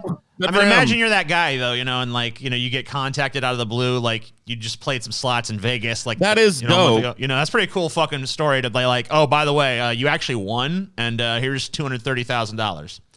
It does kind of sound, yeah, you're right, Chad. It does kind of sound like a PR stunt. Like, maybe let's work it out with this winner that, like, oops, we didn't find you. And you see it's a work. look how clean as a whistle they are in Vegas. Maybe we'll do like an "It's a Work" segment at some point. Like, it's a work. Everything's a work though, so the whole thing is It's a Work segment for me. We haven't had one story yet tonight that's not a work. Shit. A tourist in Las Vegas hit the jackpot on a slot machine last month, but he was never informed due to a malfunction in the machine. Which slot machine was this? Now, after an I would like to search, patronize this place that took that time. Go to Treasure Island, Does it say in the article? Oh, it's Treasure Island. Why, I think that I've been swayed in my Vegas decision-making. I'll stay at Treasure Island next time. The most honest of all casinos. By the time the error was noticed, casino personnel were unable to identify the man who was from out of state. The gaming board took an exhaustive search to make sure he would be awarded his prize. To identify the winner, gaming officials combed through hours of surveillance videos for several casinos, interviewed witnesses, shifted through electronic purchase records, and even analyzed ride-share data provided by the Nevada Transportation Authority and a rideshare company. Yes. It wasn't the casino, it was the gaming board. So it's probably just a regulation or a law that if you win a thing, you have to be paid out. Yeah. So that's all this was. So it wasn't like the Treasure Island was like Treasure Island was not like, we must find this man, spare no expense to get this man his money. If anything, this kind of reflects badly on them because it shows that they had a really shitty, broken slot machine. That makes all of us have to wonder. Anyone who is watching, or any of us here who's played slot machines, well, maybe we won like $250,000, but the machine just fucking fucked up, so we didn't get shit, dude. Yeah, and then the gaming board is like, that's the amazing atheist. Fuck that guy. We'll just say we couldn't find him. Godless heathen, he doesn't deserve shit. ABC News suspends The View host Whoopi Goldberg. ABC News suspended The View host Whoopi Goldberg for 2 weeks on Tuesday night, hours after she apologized for having falsely declared on a daytime program that the Holocaust was, quote, not about race. What's it about then? It looks like Whoopi made a whoopsie. Uh-oh. While Whoopi has apologized, I've asked her to take the time to reflect and learn about the impact of her comments, Godwin said. Hey, it's Godwin from Godwin's Law. The entire ABC News organization stands in solidarity with our Jewish colleagues, friends, family, communities. Jews were not the only ones killed in the Holocaust. So it was not, it literally was not about race. Like, race was a component in it. There was other people that were killed. Like, people were killed for, like, ideological reasons. Like, people were killed because they were gay. Right. None of that. Gay is not a race. Socialist is not a race. Different religious groups that were persecuted are not a race. Gypsies, that's a whole other race. Right. So there's lots of people that were fucking victims of the Holocaust that weren't Jews.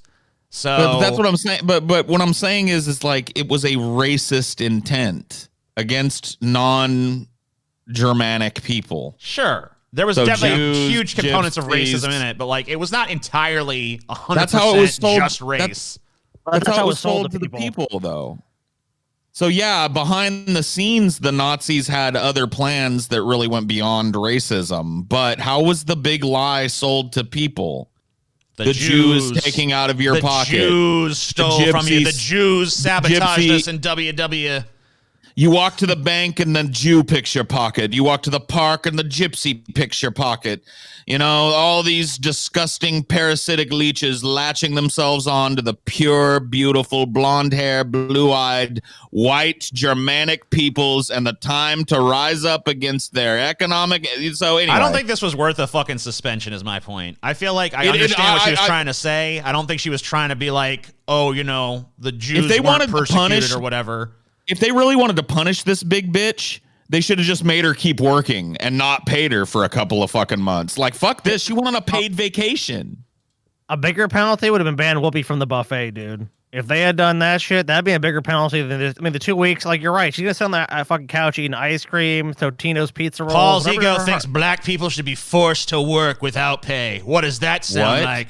Shit. I don't think he said that. He said that he wants to give her a 2-week paid vacation. He said he wanted to be paid and do no work. Dude, you know what the deal is with this Whoopi shit, though? I can fucking tell you why she said this shit. And a lot of people would say there's no anti-Semitism behind her intent in this. I don't think there was. I disagree. I don't think there was. Oh, shit. I absolutely disagree. Now listen to me. There is a long-standing meme in Hollywood. Okay. Especially amongst people of Whoopi Goldberg's generation, but continuing to this day, of what you and I would call anti-Semitism, because a lot of Jewish people own the big studios and own the production companies and own the camera companies and blah, blah, blah, blah, blah. And there are a lot of fucking actors that get salty about how the Jew is always reaching in their pocket her every last time they name, make a Paul, thing. is Goldberg, okay? How fucking anti-Semitic could she really be? Dude, I don't know. She's you Goldberg. Tell me. You tell Come me, on. TJ. You tell me. Goldberg. Anyway. There's a long-standing tradition of actors. Like Mel Gibson is not some anomaly amongst actors that hates Jews. There are a lot of actors who, on the record or off the record, if you look into it. Lucid is not going bankrupt, Giovanni. You're such a fucking moron, dude. Their fucking first car put out fucking Motor Trend Vehicle of the Year. They have a fucking billions of dollars fucking funding from the Saudi fucking royal family. They have a giant fucking production facility. They've met every fucking benchmark that they set out. I mean, sorry, I'm just like I suck Lucid's dick. I really believe that company is going to be huge, so fuck you. Deep fat fried onion nuggets is you haven't done this fucking shit for research. You're a fucking moron. I'm going to kick your fucking ass, bitch. You're so fucking stupid. Totally right. That's so goddamn wrong. Lucid's a fraud. TJ's a fraud. No. Tesla's a fucking fraud. Elon's going down. Lucid for life. You suck dick. Look, they've done really good, Eat TJ. a fucking pound of ass, you stupid fucking moron. TJ. Look, you're so fucking stupid. You obviously haven't researched shit. That's TJ. Cha-ching. Another Tesla sold. What's that, TJ? Idiot, motherfucking What's that? dumbass. Cha-ching, TJ. Another Tesla sold. Uh-huh. You know. Let's hear Lucid sales, TJ. You want to hear Lucid sales? Their sales are fine for a fucking company that's just starting. You want to hear Lucid sales, TJ? Yeah. I don't hear anything. Comic book. Hey, you know what I drove by the other day, TJ? I was just thinking about this. Not a Lucid. Yeah, well, I mean, there's very few on the road yet. Comic book store owners are offering. What do you think that's about, Wait, TJ? am I getting my lawn mowed now? My dude will show up too. It'll be a trio. Yeah. Comic book owners are offering to ship banned Holocaust novel Mouse to Tennessee students for free. So this is a fucking comic that like a graphic novel sort of thing. It's like the Holocaust episode. It's about the Holocaust. This is about That's what I'm saying. That's what I'm saying. And, apparently it's been banned. Schools in Tennessee have like literally banned this book about the Holocaust for some reason. I guess I don't know. It seems like that's a bigger concern than Whoopi Goldberg being like. Maybe it's a bunch of Maybe it's a bunch of old cat ladies in like the same shit. After a Tennessee school board banned a graphic novel about the Holocaust from local middle schools, comic book store owners from near and far have pledged to send students the book for free. The Pulitzer Prize-winning graphic novel Mouse was banned on January 10th after a unanimous vote by the McMinn County, Tennessee Board of Education. Dude, do you know what? You know why these fucking Tennessee hicks banned Because they're this? Nazis? No. Well, yeah, because they were like, all the Jews are made into these cute little mice, and then all the white people are these horrible fanged cats, and that's what it was, and blah, blah, blah. And it's all connected to the same shit. It's all this idea that, like, Jews are trying to do this, Jews. It's the same reason I don't care about Whoopi saying what she said, or getting suspended, or not getting suspended, or whatever. But that's what's at the root of that shit. Because nobody to me, it's implicit that the Holocaust had, it's like not only implicit, it's explicit that the Holocaust had racist fucking, undertones that were used to sell it to the populace. Here's how they justified it. Okay. So, written by Art Spiegelman, Maus tells the story of his parents in the 1940s following the Jewish family's experience with rising anti-Semitism to their internment at the Auschwitz concentration camp. It depicts the Jewish people as mice and Nazis as cats. The novel was removed for unnecessary use of profanity and nudity, and its depiction of violence and suicide. They literally, people got mad about Naked Mouse. Literally, people like saying that shit. Like, did they have to use so many swear words, and did the mouse have to be naked? It's I get that this book's about the Holocaust, but it didn't have to be so violent. I think we got to take this book out of the why would people commit suicide during the Holocaust? I wonder. God, what would drive them to do such a thing? Their living conditions were so wonderful. Look at this huge, I don't know, dude. It's just always, it's strange to me. And I'm not saying you're doing this, TJ, although maybe you are. Oh, I'm doing it. When people I'm fucking doing it, bitch. When people react with incredulity to the idea that anti-Semitism is still rampant and, pretty much anti-Semitism is clearly still rampant. I mean, yeah, it is. There's a fucking school in Tennessee that banned fucking mouse. It's definitely fucking rampant fucking anti-Semitism in this fucking country. Because there's plenty of books that have profanity and nudity and all this other shit that are not like, oh my God, we got to ban this. Like, this was clearly banned because it's like, this is clearly banned for fucking political reasons. And like the point where we're fucking banning books that are anti-Nazi, like who does that? This book is anti-Nazi. Let's ban it. Well, what does that make you, bitch? Texas, that makes you a fucking Nazi. So, but the Holocaust comes. Oh, go ahead.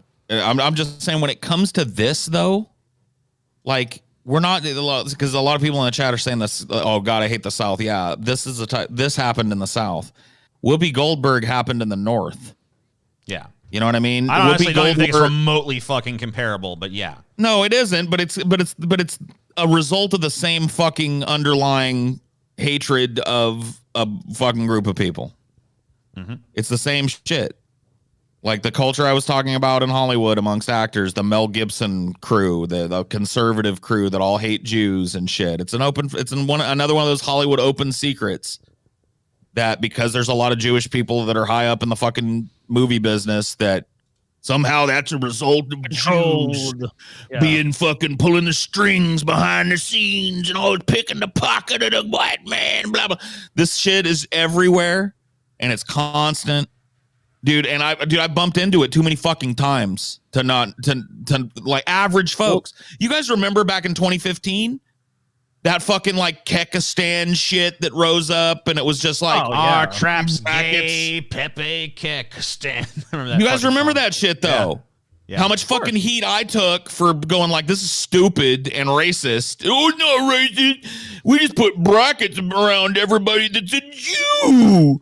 You know what I mean? It's just to trigger you. It's not to imply that Jews have some overarching shadowy connection to evil deeds or whatever. No. Whatever, dude. That whole fucking meme culture designed as a fucking white nationalist movement that swallowed fucking JF and a bunch of other people. Well, we've seen that going across the country, too. I mean, like in Texas and other places, it's like, I mean, they've been burning books. In Texas, they wanted that they had a teacher that's a famous thing now where it's like, yeah, we could have these Holocaust books. We need a balanced perspective on that. It's like the balanced perspective of what? We need some pro-Holocaust books, too. These are like coordinated. Teaching both sides of the story. There's a bunch of insidious groups across this country because you don't see this stuff just popping up by coincidence. This isn't just a coincidence. This is all happening at once. Today on your mandatory reading list is Mein Kampf. You just look, Nazi Germany. Look, but what were the conditions after the Treaty of Versailles? What was Germany like, guys? We have to be balanced. Remember, it's like what?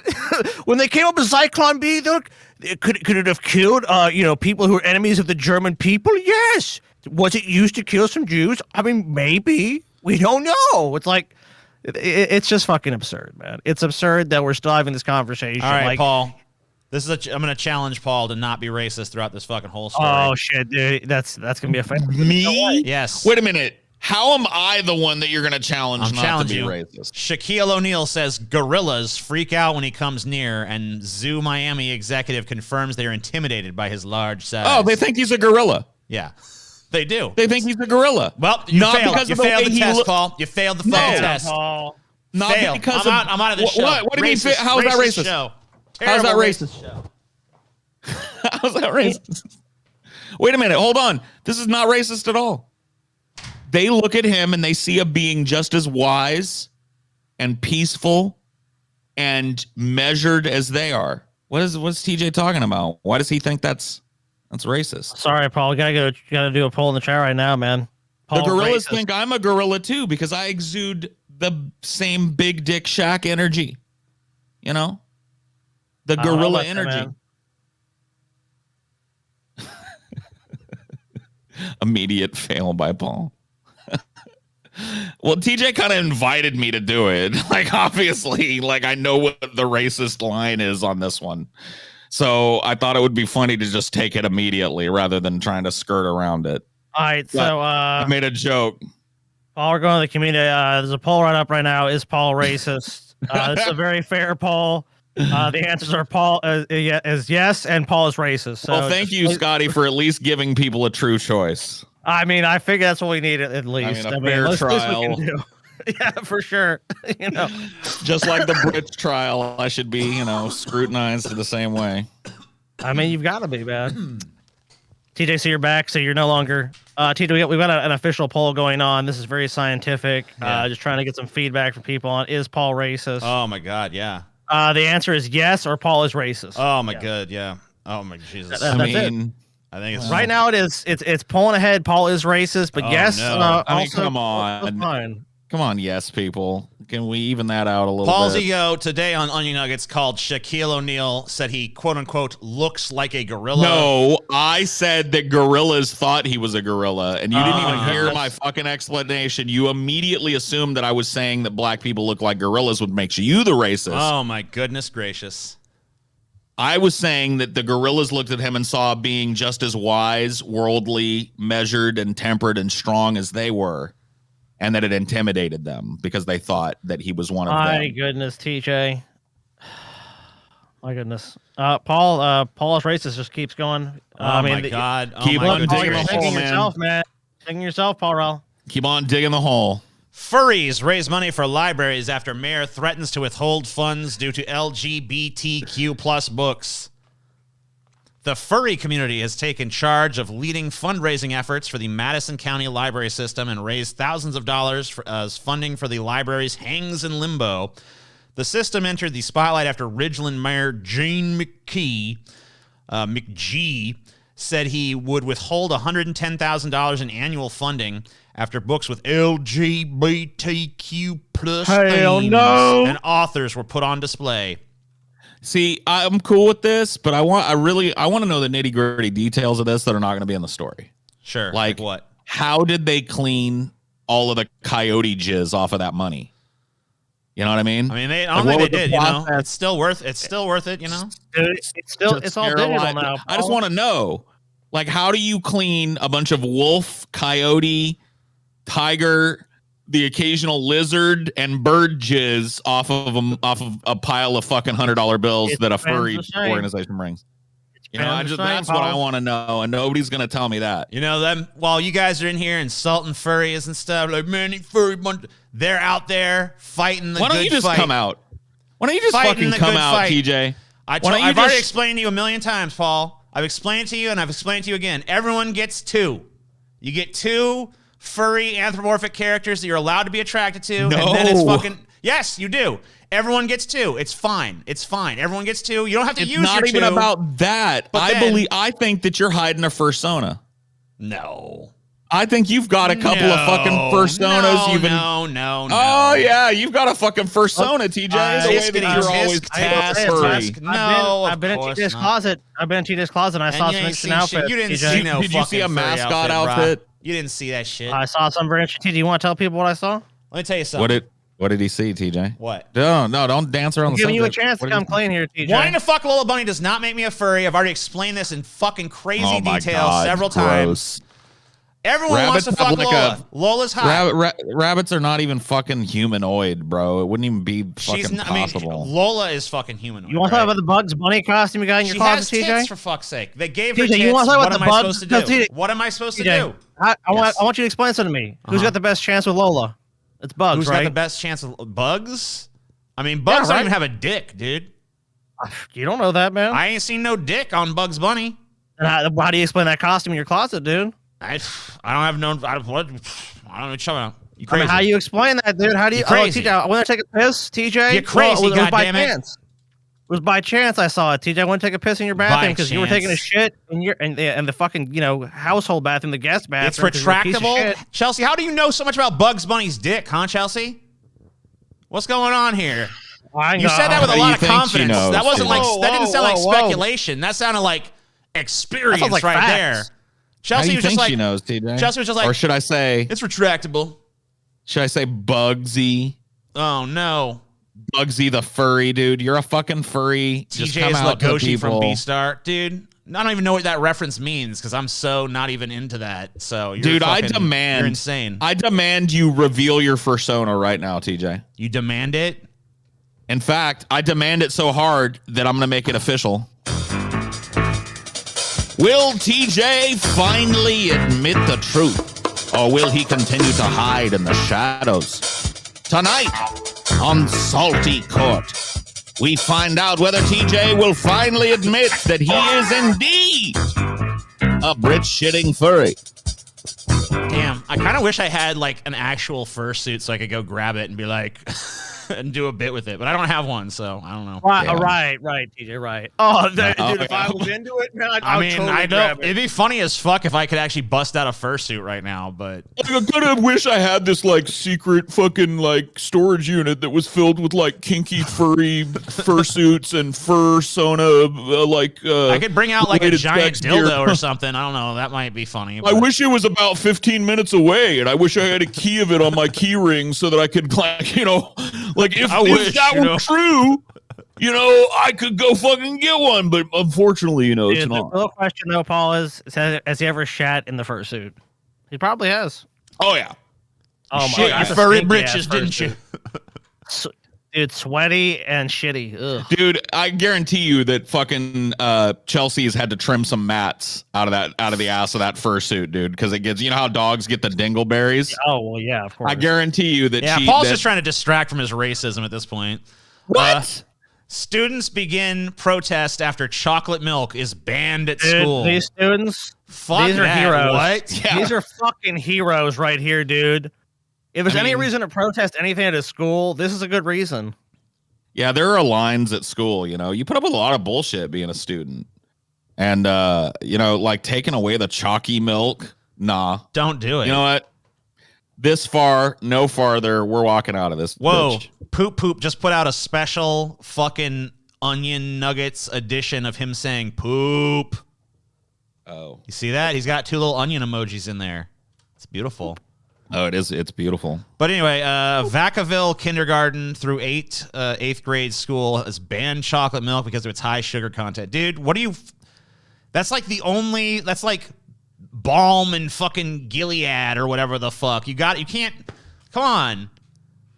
Chocolate milk? I mean, you're at a fucking shitty-ass school all day. Like, what more do you even have to look forward to on a goddamn school day? It's finally lunchtime. You don't have to listen to some stupid fucking teacher prattle on, and all you want is a nice All I want is that bag, fucking chocolate milk, goddammit. a nice bag or box of chocolate milk to fucking comfort you, and they go, sorry, we no longer offer chocolate milk because it's not healthy. You can have some plain white milk, though. Fuck that shit, dude. Fuck you. Shit. Did they get rid of juice, too? Can't have fucking juice at the school? if you want everyone to fucking be healthy, you know what? That's fine. But guess what? You can't fucking ban your way to people being healthy. Because guess what? Can kids bring chocolate milk to school? Well, yeah, they can. Oh, okay. So it doesn't really matter. Dun dun dun.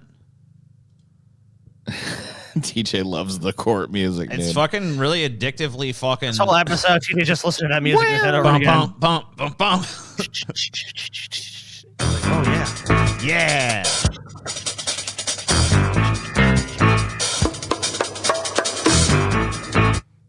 Beautiful. Isn't it beautiful, TJ? Yeah. Oh shit, TJ, that's some bad news. Coca-Cola recall. Throw out these sodas and juices immediately. Dun dun dun. Did the dudes win? Did they fight for this freedom, TJ? Did they get the chocolate milk come back? What? What happened with the chocolate milk? What are you yammering about? Did they win their chocolate milk rights? I don't know. back? Who fucking cares? They didn't. I mean, it's like their chocolate milk's dead. Dude, Everything good in the world is fucking gone. The world's a fucking festering ball of shit. Take our What do you chocolate want? milk, dude. What? Are you crazy, TJ? Yeah, I'm fucking crazy. All I hear is like that courtroom theme music coming out of your mouth every time you talk, dude. Dun dun bump.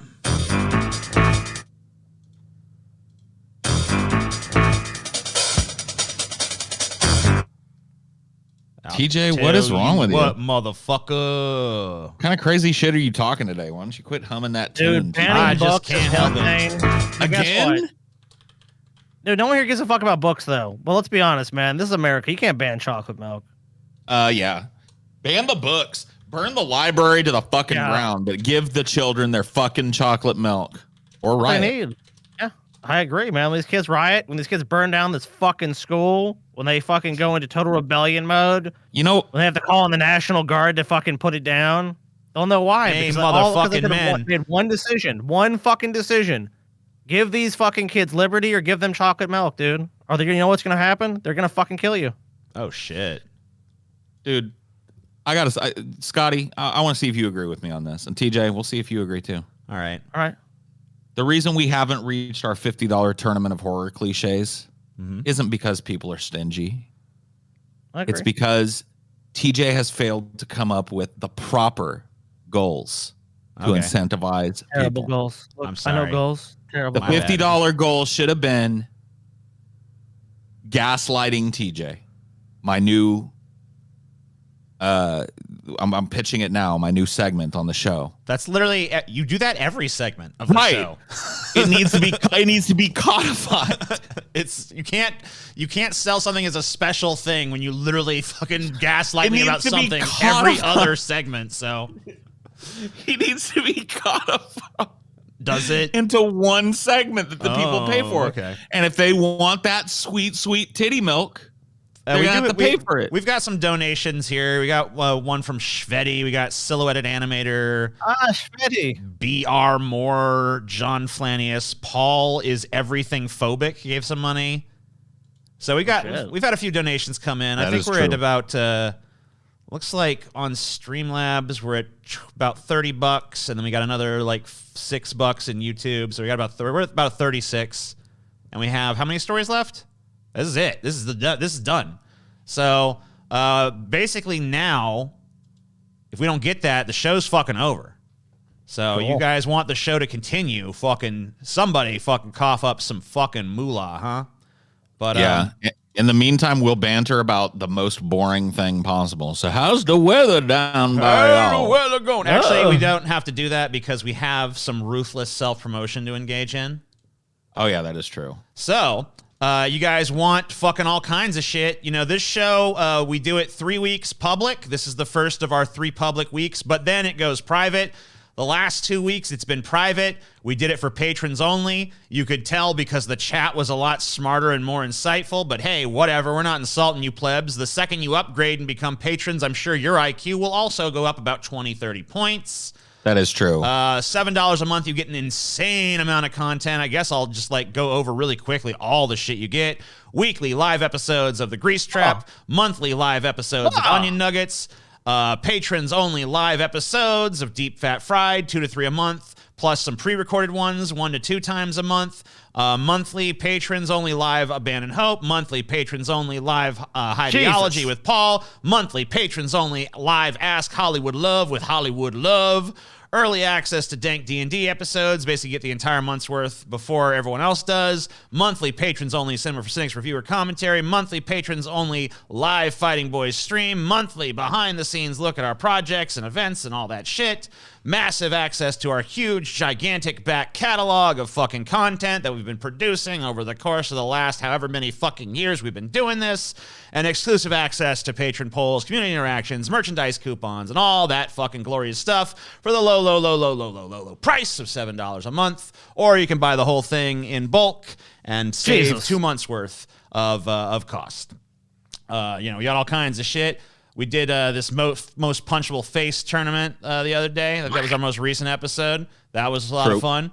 We got our Pessimist Production merchandise, the Economos t-shirt. A lot of people have been buying that. That's very fucking successful. Paul and Scotty, against my wishes, have released a Did TJ Shit His Britches poll hoodie and t-shirt. I'm sure no one's buying that because that's fucking stupid as hell and no one will even get the joke. But whatever, hey, It's selling like hotcakes. It is not selling like hotcakes. I would like to see sales figures on that because I'm betting that this is not selling for shit. Here's the sales figures. Hold on. Let me punch them up for you. I actually have them right here. Here's the sales figures. The fucking sales figures. Don't even. No, here they are right now. Hold on. It says right here on the spreadsheet, like hotcakes. Oh my goodness gracious me!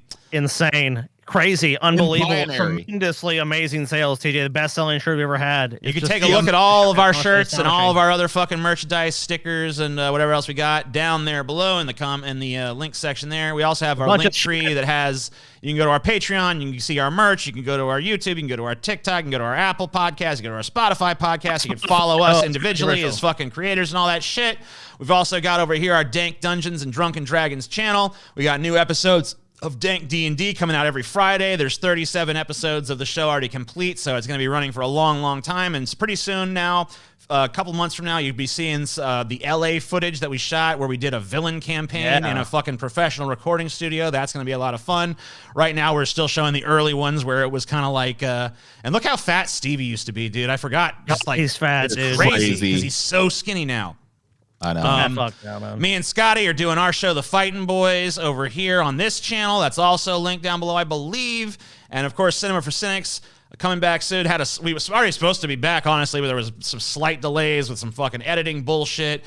I don't know what it is with editors, guys, but, like, I don't know, man. Fucking editor, bro. We give up. Editors. I don't know what it is with you editors. I don't know why all of your lives are in shambles and like you always quit projects halfway through for some fucking bullshit story about how your life's falling apart. But hey, whatever. Fuck yourselves. You all suck as a race of, I don't know what, editors are garbage. Just fuck you editors. Go fuck yourselves. If there's a dependable editor, I ain't met the motherfucker yet. So anyway, True. Anyway, that's our shit. Fucking check us out down below. And if you're an editor that took offense to my comment, please still just forgive me and do it anyway. Rock on with that. I'm gonna shit my britches, TJ. I'll be right back. Don't go shit your britches, Scotty. I'm gonna shit my oh god, I'm shitting my britches. Don't shit your fucking britches. And of course, if you guys want to see us do the fucking horror tournament, then go ahead. Get some money. All right, we're already at 71 on this revenue, and we're at, let's see, do we get any more? I think we got some more super chats, too. Yeah, we're at 51 there, so we've actually not only passed 50, but we've also passed 100, which means that not only are we doing the tournament of horror cliches, but we're also going to be continuing on with some more news. And then if you get to 200, we're going to be doing a Daily Wire clip on the anti-work movement, and then so on and so forth. We'll talk about the other goals. A reprehensible place covered by a reprehensible source. That'll be fun. Oh yeah. Anti-work as through the lens. It's more about the broad anti-work movement more so than just like the subreddit or whatever. But okay, I thought it was like a subreddit thing. No, it's just about like people don't want to work no more. All right. Well, that's fine. I wish, dude. If society existed where you didn't have to, I'd be fine with it. But it turns out, for right now, you basically have to work. You kind of have to do a little bit. Gotta do something. Donald Trump is giving some advice to Joe Rogan. Says, stop apologizing to avoid looking weak and frightened. Why are we doing this? Aren't we supposed to do the fucking tournament of fucking... Oh, you're right. I'm sorry. I'm a dumbass. Forgive me, Paul. Forgive me. supposed to do the tournament of horror cliches. Yeah, dude. I'm trying stupid. to skip a whole bonus. I'm stupid, Paul. I'm sorry. All right. TJ, Fuck. scam the audience once again. Luckily, Judge Salter. I just got confused. Oh, God. Why would we pay for TJ to shit his britches when he already does it for free? Fuck you. Okay? Go fuck Good yourself. point. We do have to get around that conundrum. Ugh. We'll have a private meeting about this. All right. So should I go over all the cliches to start with, or should we just go over them as they come up? We should just go one-on-one as they come up, I think. Because we're going to be familiar enough with each of them. It'll be a good way to get into them quickly. So some of them I had to word a little awkwardly because they don't give you a lot of space to name them. But sure. I think we'll be able to. I think all of us, as varying levels of cinephile, will probably be able to understand what you meant. I'm looking it over now. Always and I explain, understand it all. you know. So anyway, the first one is the car won't start versus the dead black guy. You know. So, cliche in the horror movie, they're running from the bad guy. They get in the car to escape, put the key in the ignition. Oh my God, the car won't, you know. And then, of course, that ends up fucking them over. And that's that one is so overused, and even good movies have it, where it's just all of a sudden, because there happen to be tension in this scene, the car battery is going out or whatever in every fucking movie. If you look for it, you'll find it in every film. And it's it's not gone away either. You would think that not every film. The dead black guy cliche, which is of course the black guy always dies very early on in the movie, or never survives the film. That one I feel has been way more subverted as of late than the car won't start. Because I watched Annabelle Creation or whatever the fuck the other day. Supposed to be the best of the Annabelle movies, of course, and that literally has this fucking scene where they get in the car and they try to start it, and lo and behold, the fucking car won't start. And I'm just really? In 2021 or 2022 or whenever this came out, we're still doing the old car won't start gag? Do you know what happened? Dude, it happens in some fucking... Dude, it happens in The Shining, remember? When Wendy can't get the fucking crawler to start or whatever the fuck, and she's fumbling with the keys, and then she puts it in, and it's she's like, come on! No, it's fucking... Come on, dude. The dead black guys thing... I agree. That one used to be a way more widespread trope. Now I don't think it's even really a thing anymore. So I think just by virtue of the fact that they keep using the car won't start shit. Oh, now here's the thing. What are we voting on here? The worst, the best? Which one annoys us the most? I just decided to leave that kind of just open. Whatever you think. Whatever. I think to me. If it's a tournament of horror cliches, to me, it's what's the most fucking cliche? Right. But what's honestly, the most annoying you can bring cliche? whatever fucking you want to it. If you want to say, I don't know, whatever your gut tells you should win the category. To me, it's the car won't start because it literally will not go away. Even in this age when, the car not starting is, increasingly not an issue, we're still fucking dealing with this cliche in fucking horror movies. And I just don't get it. It's you would think the moment that a writer wrote that down, they'd be like, no, that's way overused. I can't write that. I think the fact that the dead black guy thing is now just a humorous trope, if anything. There are nods to that's the way it used to be in some of these movies. But I think that is pretty much a dead trope and doesn't really annoy me day to day as much, knowing that it eventually goes away. Even when I watch old movies that have it in there, knowing that it's just used in that era and it kind of goes away as it should, it's not as bothersome to me as the dumbass thing where at the fucking worst moment in every film, the usually reliable car for some reason won't start. It's oh no, the car, it's too scared to start. And I think Scotty has run off somewhere, so I don't know. I guess no, that's fine. We'll proceed. I think he would. It's the two of us agree anyway, but maybe he had to poo. Scotty had to go poo-poo. Scotty sometimes go poo-poo. Poo-poo, Scotty. Scotty go poo-poo. Scotty go boom boom. Scotty go boom boom. Scotty go poop-poop. I had a feeling, dude. Oh, damn. I feel about 10 pounds lighter, TJ. Yeah, I had a feeling. So the next, I was about to join TJ, man. I was about to join TJ in the shit britches club. Oh shit, britches. The final girl, of course, one of the ultimate cliches of just like, you know, the virtuous girl is the last survivor, and she's the one that gets it over on the or going into the monster. basement. Versus, you know, where is it? It's in the basement. You know, and you got to go down into the basement where some spooky shit's going down, and that's like the light never works. And they always got that string light that won't come on, and they always got the creaky wooden stairs, and they always use the same exact fucking shot of like looking up at the stairs at the silhouette of the person as they climb down, you know, and it always shows their feet, and they're always it's always this dark, dingy. It's like almost the same basement in all these fucking movies. You know what I mean? It's like the predator and prey shot as they walk into the door, you know, or you're like the thing that's looking at them that they can't see because they're walking into the basement where the string light is blown out. Yeah, that one fucking sucks. The final girl, I really feel like that's another one that's just kind of disappeared. I don't think that's disappeared at all. I see that shit a lot still. Well, I just think I think it's disappeared into the culture as it's no longer the final girl. Now it's just kind of like part of the way that it was definitely way more common in like the 80s, but I feel like it still definitely happens. I feel like a lot more people typically survive horror movies now because it's not like, what's the most modern movie that you would say has an egregious example of a final girl? I mean, the slasher genre is still producing a lot of movies because they're very low budget to make. So like, but like as far as like a big mainstream movie, like I don't know because I don't really watch a whole lot of those. I mean, I guess The Witch kind of in a way has the final girl, but she's not virtuous. It's almost the exact opposite.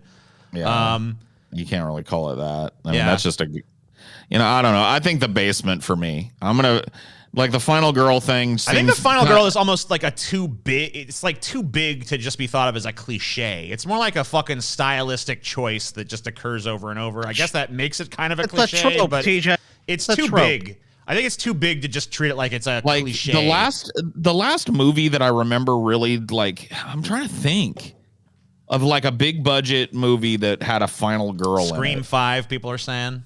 Scream. There was pretty much all the Screams, you know. So yeah, that fucking what was that? The Craft. That movie was all about like the goody two shoes girl is the good witch or whatever the fuck. It almost embraces the final girl concept. And then like I don't know, I haven't seen a whole lot of the newer slashers, so the Friday the 13th and Michael Myers shit. They're all. I mean, it's all the same shit. They haven't changed that part of the formula. All right, or really much else either. That doesn't really annoy me. I don't know. It's a trope. It's probably still used today. My vote is for the basement. I'm gonna go with the basement too, just because I think the final girl thing is too much. It's like people call it a trope. You know, it's a trope. Yeah. It probably is a cliche too, but it's like too big to just. I think this is about like little things. That's too big. I'm tired of it being used over and over again as a fucking set piece for let's go to the creative attic or the basement or something, dude. Yeah, let's go somewhere. So the assumption about noise thing probably needs an explanation. We'll get to that in a second. Okay. Well, just start with that because they're going against each other. So start there. Okay. So like when I say assumption about noise. There's a weird tendency in horror movies, you've seen it a million times, where the character is in a spooky situation and they hear a sound. And then even if they're talking to a person that they hasn't even been in the scene or is nowhere even like established near there, they start fucking acting like maybe it's their friend, like, you know, Kyle, quit messing around. Oh, right. You know what I mean? Like they just like assume that it's like their friend making sounds and shit. You should have just written Kyle, quit messing around, and I would have known immediately. That's probably true. I don't think. I mean, it's Michael Myers. Yeah, especially people that know that something after them or whatever, they just like assume that the noise is not. You know, it's like that's probably my friend messing with me. It's like what? Right. What and a weird assumption. This is a tough one because this is basically just slasher trope versus slasher trope because the slow and steady killer is the slasher trope. Right. So you got the Michael Myers, the Freddy, not Freddy so much, but Jason Voorhees, the fucking Jason basically teleports because every time you see him, he's walking at a medium slow pace. And then he'll appear behind somewhere where he shouldn't even have been able to be. And Michael Myers is like, I don't know. He kind of has the same thing. He's more of an ambush killer, though. He likes to jump out of things, or But like a lot of these killers, I mean, Jason really especially has like this like slowly walks at you gate, or that movie It Follows. That was like the whole concept of that fucking thing, where it just slowly comes at you, no matter what, no matter where you are. It's always slowly making. That movie, by the way, was brilliant. It's great. I don't know. I think the assumption about noise annoys. I think it's annoys me more. Yeah, I think it's the bigger shit trope. I have to agree with you, because it's just it's always just so stupid. Like the slow and steady killer thing, even though it is a cliche, I think is kind of cool. Yeah, I mean, because it can be used in so many different ways and shit, and sometimes that is scarier. It's like, and you could argue that the fucking zombies in Night of the Living Dead are the slow and steady killer. Oh yeah, zombies are a great example. You know what I mean? So it's just like it encompasses so many different things that aren't just Jason, even though that's what it evokes. Even though Jason is kind of like a super zombie. But the assumption about noise thing is just laziness, and at this point, and it really is. I really do feel like a lot of the things that we voted for so far are just lazy writing. Like, oh my God, we got to pad out this scene. How do we do it? Oh, the car doesn't start. Oh, of course. So, you know what I mean? Or they go in the basement, or they making they hear somebody snarl like a demon, and they go like, "Grandma, is that you?" You know what I mean? Of course, it's not Grandma, you dumb fuck. So, anyway. The oops, I made a sound. So basically, like this is like they're hiding from the killer, right? You know, and then like they're hiding from the killer, and then they fucking knock something over, or they tinkle the wine glasses that are hanging above their head, or the or their phone goes off at the wrong inopportune time, or they use this. This is multi-genre though, because that'll happen in action movies, that'll happen in suspense movies, like so. Like that's there's true, definitely but it's definitely a lot, and it's used a lot in fucking horror films. Of course, because like they're trying to hide from some killer or whatever, and of course, if you sneeze or cough or fart or whatever, like I don't know, like at least there can be some diversity with the sound being made. But yeah, it is. I mean, a horrible cliche, and all adults are idiots. I mean, of course, like that's just like so. Like in a lot of these movies, especially the ones where it's like they're the teens or whatever, the only ones who know that the monster is killing people or whatever the fuck, and all the adults in town just ignore any evidence that it's going on. There's no monster killing you in your fucking dreams.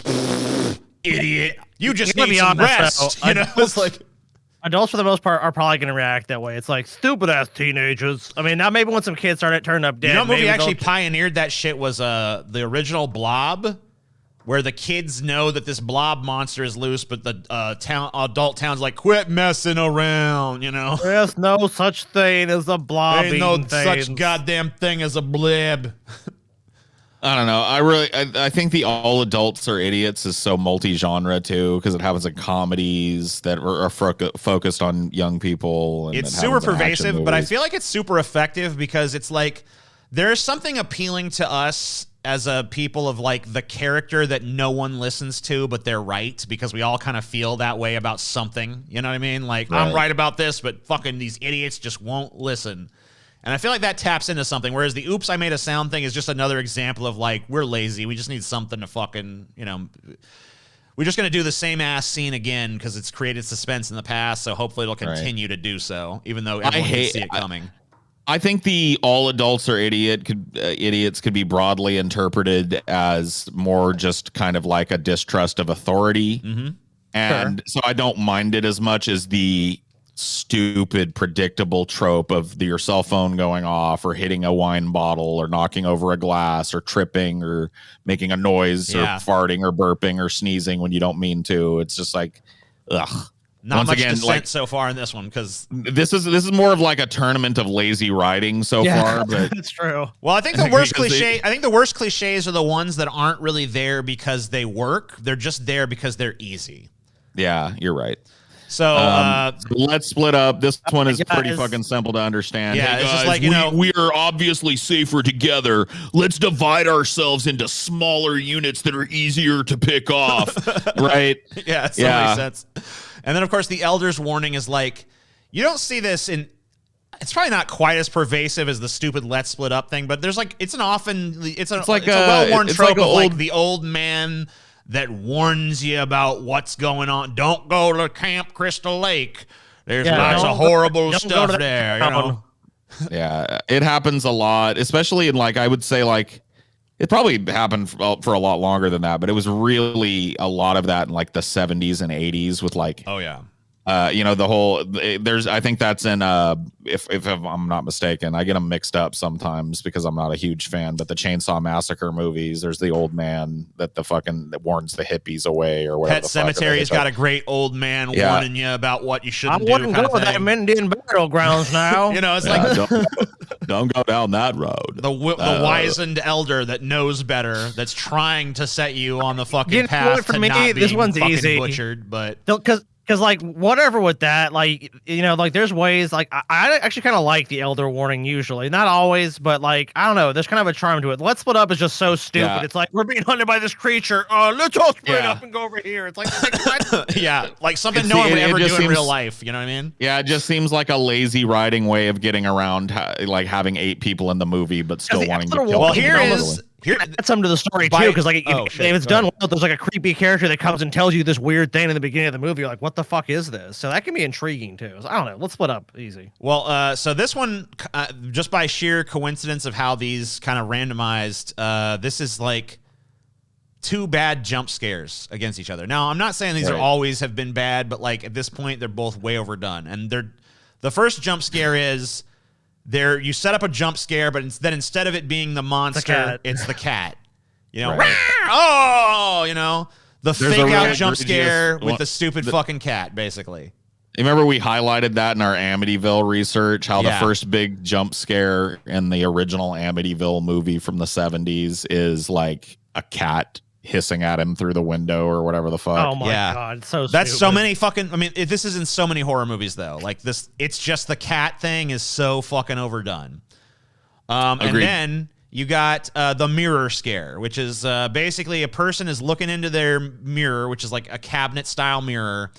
And or I guess it could be a flat mirror too. And then they do something, either they open the cabinet, grab something out of it, and then close it back again, or they bend down to spit in the sink or something, and they come back up. But anyway, they look away. Their attention is off the mirror for a second, and then when it comes back to the mirror, there's some horrible thing behind them.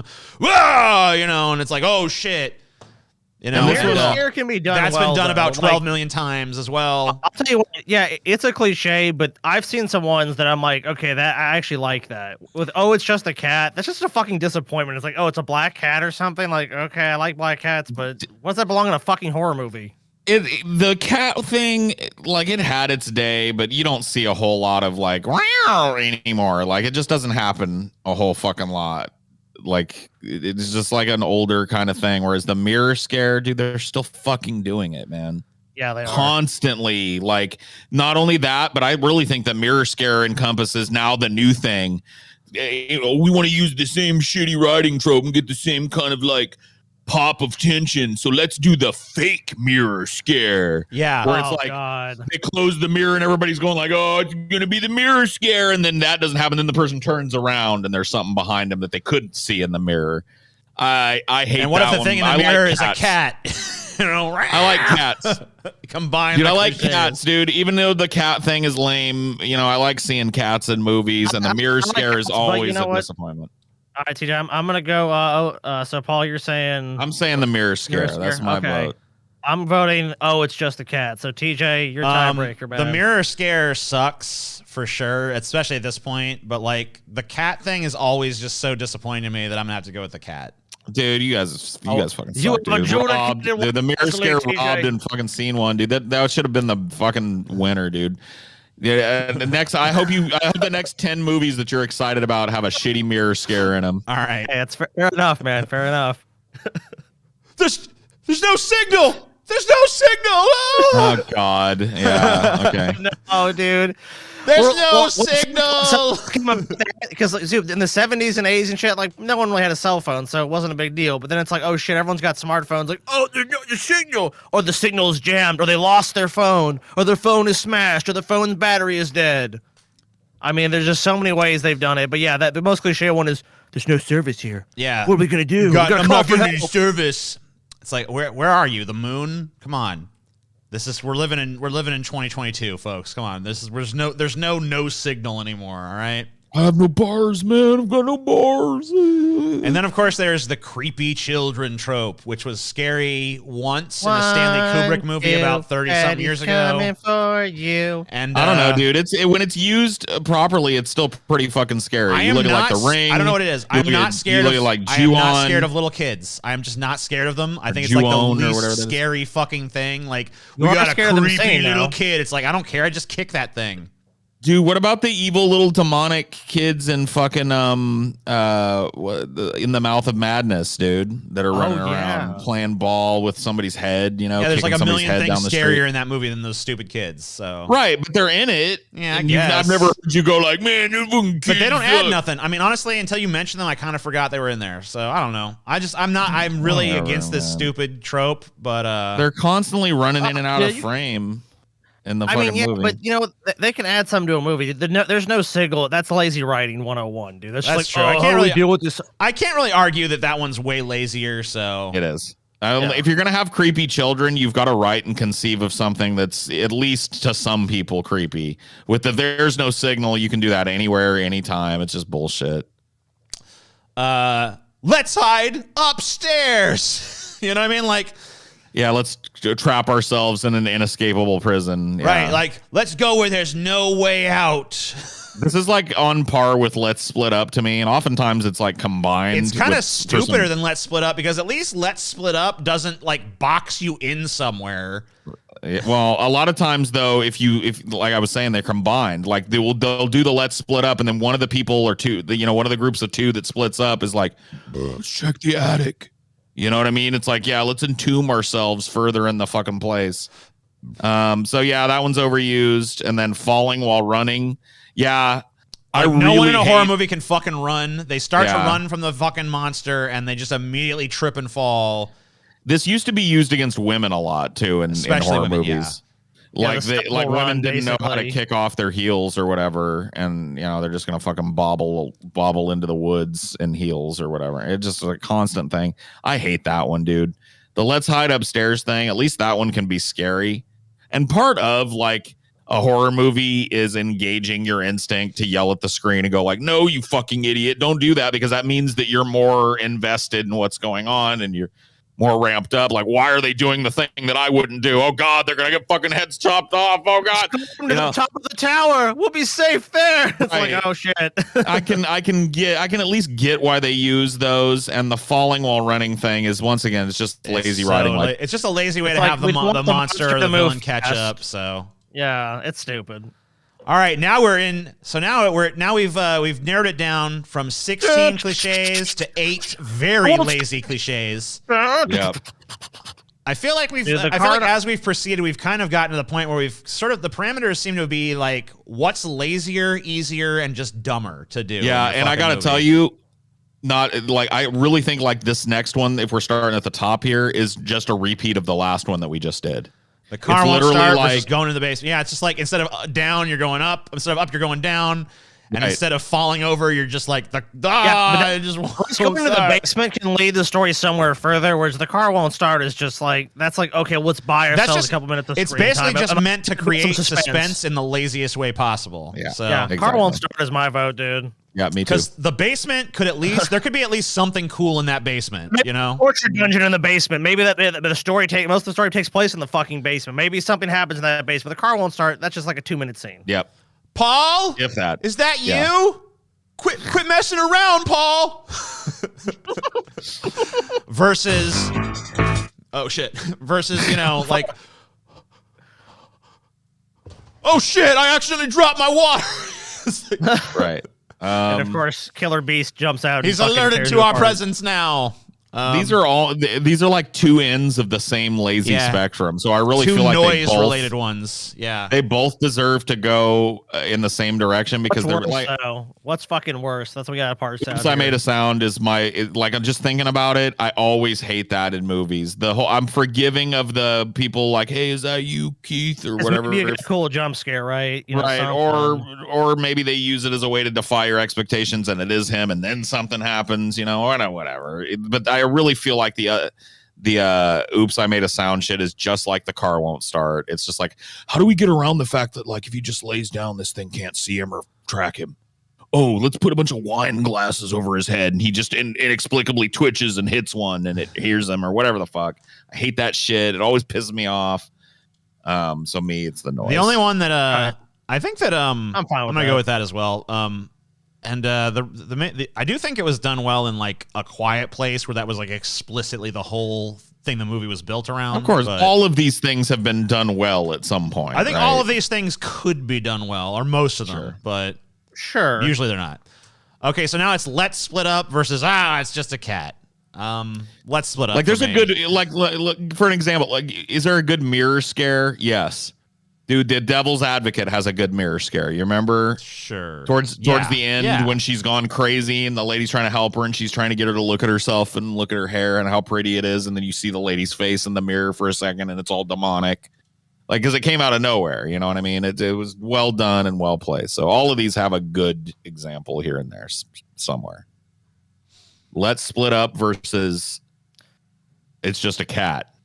Yeah, I'm thinking Let's Split Up because I don't know. The cat thing is usually just not really consequential to the plot at all. It's just like, oh shit, it was a fake jump scare. Whereas the Let's Split Up thing is literally just the characters being insanely stupid in ways that like you just sit there and like agonize over why would you make that fucking decision. It ramps up the tension like we talked about some of these other ones doing. It gets you more invested in the plot. Like, why are these idiots But it's in going a upstairs? lazy way that's just like, you know. It's. I mean, it almost depending makes on how their it's fate used, feel it's kind lazy. of deserved on some level, you know. It's like the only way you really see it as helping a movie is when it's like more like the final battle thing, like only I can fight the beast or something. But still, that's a cliche. And there's ways you could do it where like the monster splits them up, even though they don't want to be split up, or. Well, they have to split up because they have to be two places and do two different things. And the group voluntarily disbands. Like, let's. Yeah, I'm talking about when they make a fucking decision, like we're gonna go here and check out this thing while you guys do that, and it's like unnecessary. Let's split up. The cat is just a weak ass jump scare every time, and it's lame and it's been overused. And you're right. The more I think about it, the more it's probably still used. The whole like, oh fuck, is that it in the garage? And they get close, and it's like. I mean, when I say it's just a cat, I don't necessarily mean just cats. I'm just talking about like maybe these lame fake out jump scares in general. You know what I mean? Like this idea of like, oh, but then it's just like, oh, well, it was just a Jack in the Box, or it's just this or that, or whatever the fucking shit, you know? Oh, it's just a scarecrow. I don't know. Whatever it may be. Let's Split Up is just a stronger cliche in my opinion. That's why I'm just gonna go with that. All right. So there's no signal versus just I can't run. I just fell down. God, I hate the no signal, but the final running is just stupid. I mean, I know people can have like adrenaline rushes or get like panicked or some shit, but wait. Hold on. I'm sorry to interrupt you. Let's Split Up one. Yep. Yeah. I thought we were picking the most annoying ones. Oh. Well, yeah. Right? Yeah. That one is more annoying than every fucking time something moves in the shadows, a cat goes. Meow! It is to me because it's usually like more consequential to the storyline, and it's like it's stupid and it fucking kind of ruins the narrative for me. Whereas it's just a cat is just like a speed bump and like whatever. It's like it's stupid, but then it's like whatever. You go on to something else. That's pretty much my sentiments as well. So that's why we were like kind of like on that one. Fair enough. So there's no signal versus falling down while running, basically. So just, I can't run, or... Yeah, Kirked hard, dude. There's no signal. The Kirk voting block is very strong. You got Kirked, bitch. Yes, got Kirked, sorry. I don't know. There's no signal. So, I mean, oh, God, dude. They're both horrible. TJ's right. Scotty's right. TJ's right. Scotty's right. Hey, music to my ears. Music to my ears, Paul. There's no signal versus falling on running. You know what, Paul? I withhold my vote. I'm gonna see how Paul votes before I even say anything. So there's no signal before. Okay, wait a minute. How? But then you could just conspire against me easier. That's not true at all. I refuse to vote. Throw your vote out there, Paul. So me and Scotty will discuss it after we know what you've decided. Yeah, I just know how you feel about which way the wind's blowing.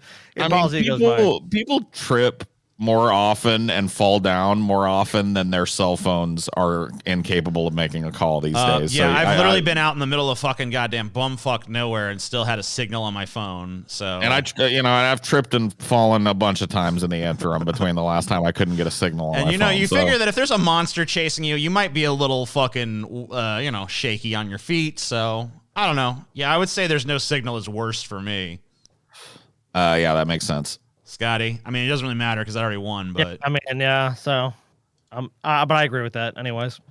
All right, now we're down to our final 4 shitty horror cliches. The car won't start versus oops, I made a noise. Be honest with you, man.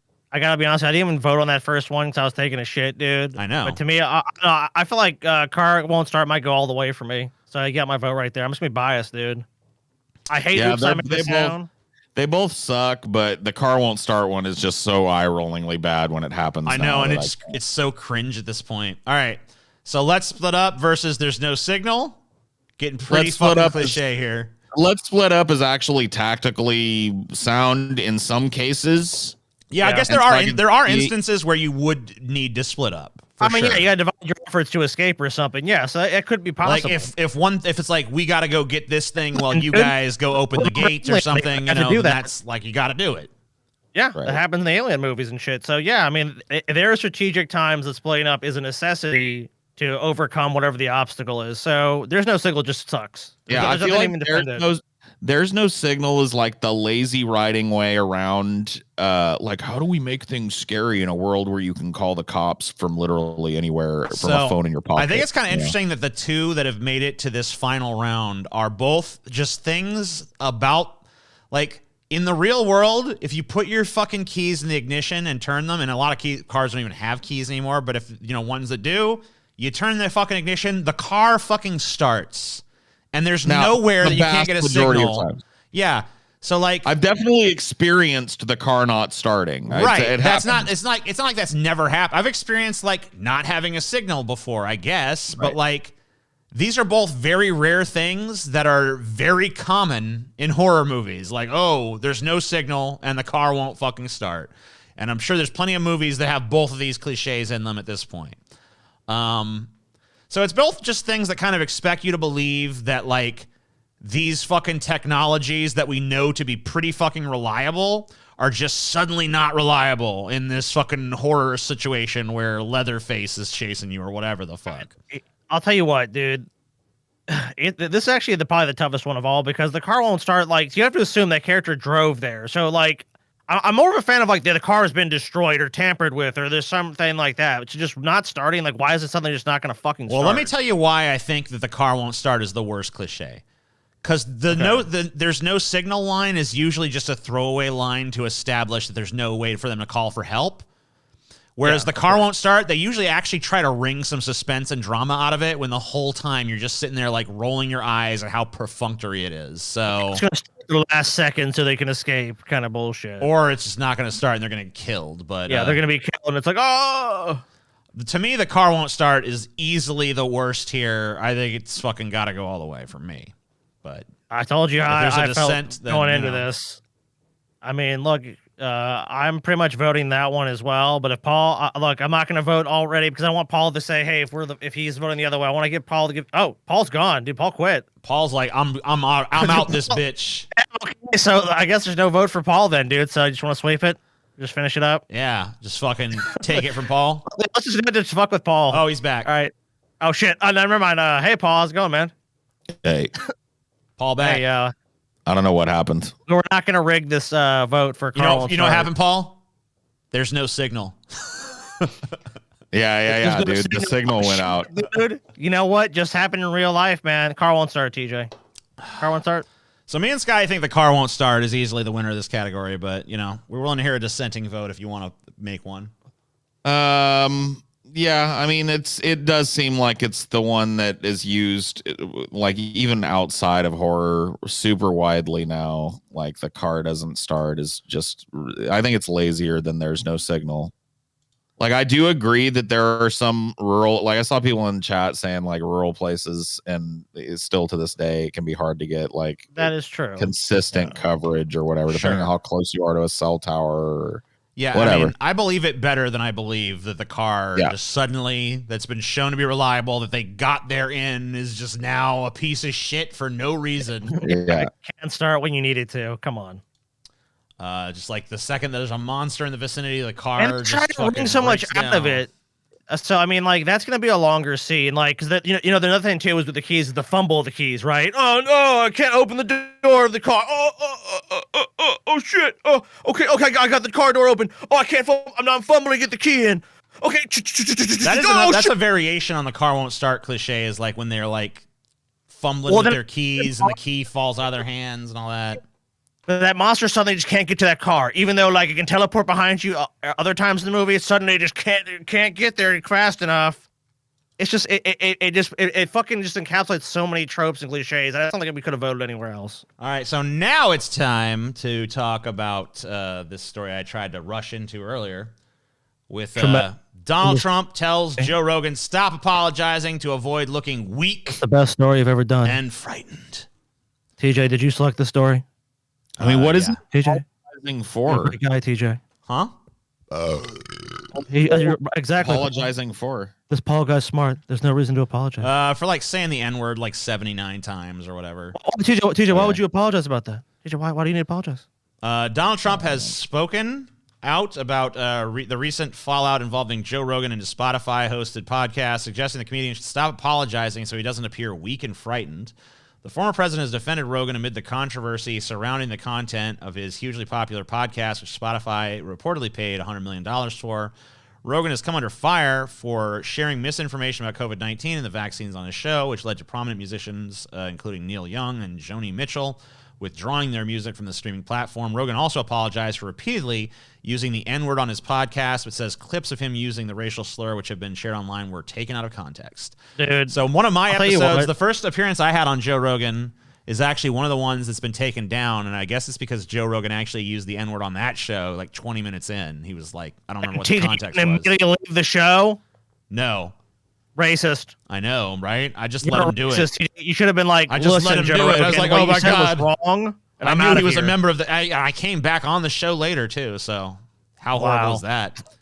You're a terrible person. So racist. I don't know. I've always thought that this, like, gotcha go back in time to when fucking things were different contextually and find a bunch of instances of somebody saying something that is now way more morally objectionable than it ever was at the time it was said, and then broadcast it to everybody. I just get so bored by this shit, dude. The moral policing of somebody else.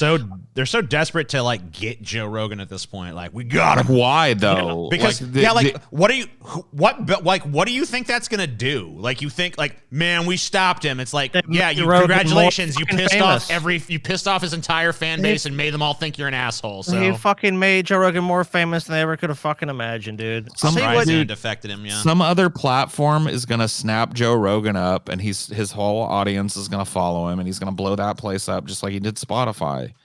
Like, if they don't, Spotify so far is sticking with Joe Rogan. I mean, he's such a fucking draw. I mean, look how the publicity he's getting for Spotify. People say, oh, well, their stock's down, and check. A lot of stocks are down, and they know eventually like it's a work. I start to feel like not to fucking use the meme, but I just start to feel like that this whole thing is designed to drum up controversy, and that they lean into it on purpose because it gets people riled up on both 100%. Sides and shit. I mean, well, it's certainly distracting from a lot more important shit. Well, it pleases the algorithm, right? Because every time you mention Joe Rogan, like, your views are going to go up. Joe Rogan. Joe Rogan. I mentioned Joe Rogan. Dude, I know Joe Rogan fucking exploded. I'll tell you the moment I really knew it for fucking certain was I was on a fucking flight, and these two fat old white dudes behind me were like, "Here, Joe Rogan said," and I was like, "Oh shit! Even these guys listen to Joe Rogan? Like, okay, this guy's fucking ultra fucking Joe Rogan. These two fucking barely conscious shaved apes fucking are just blathering about how much they want to suck Joe Rogan's fucking dick. It's like, okay, well, wow. Remember Joe Rogan? Yeah, the point where the fucking president's commentating on it. So that's kind of cool that I've actually I've heard this guy take a piss. That's probably That's the thing I remember most about. Honestly, I remember most about Joe Rogan is that I heard him take a piss twice.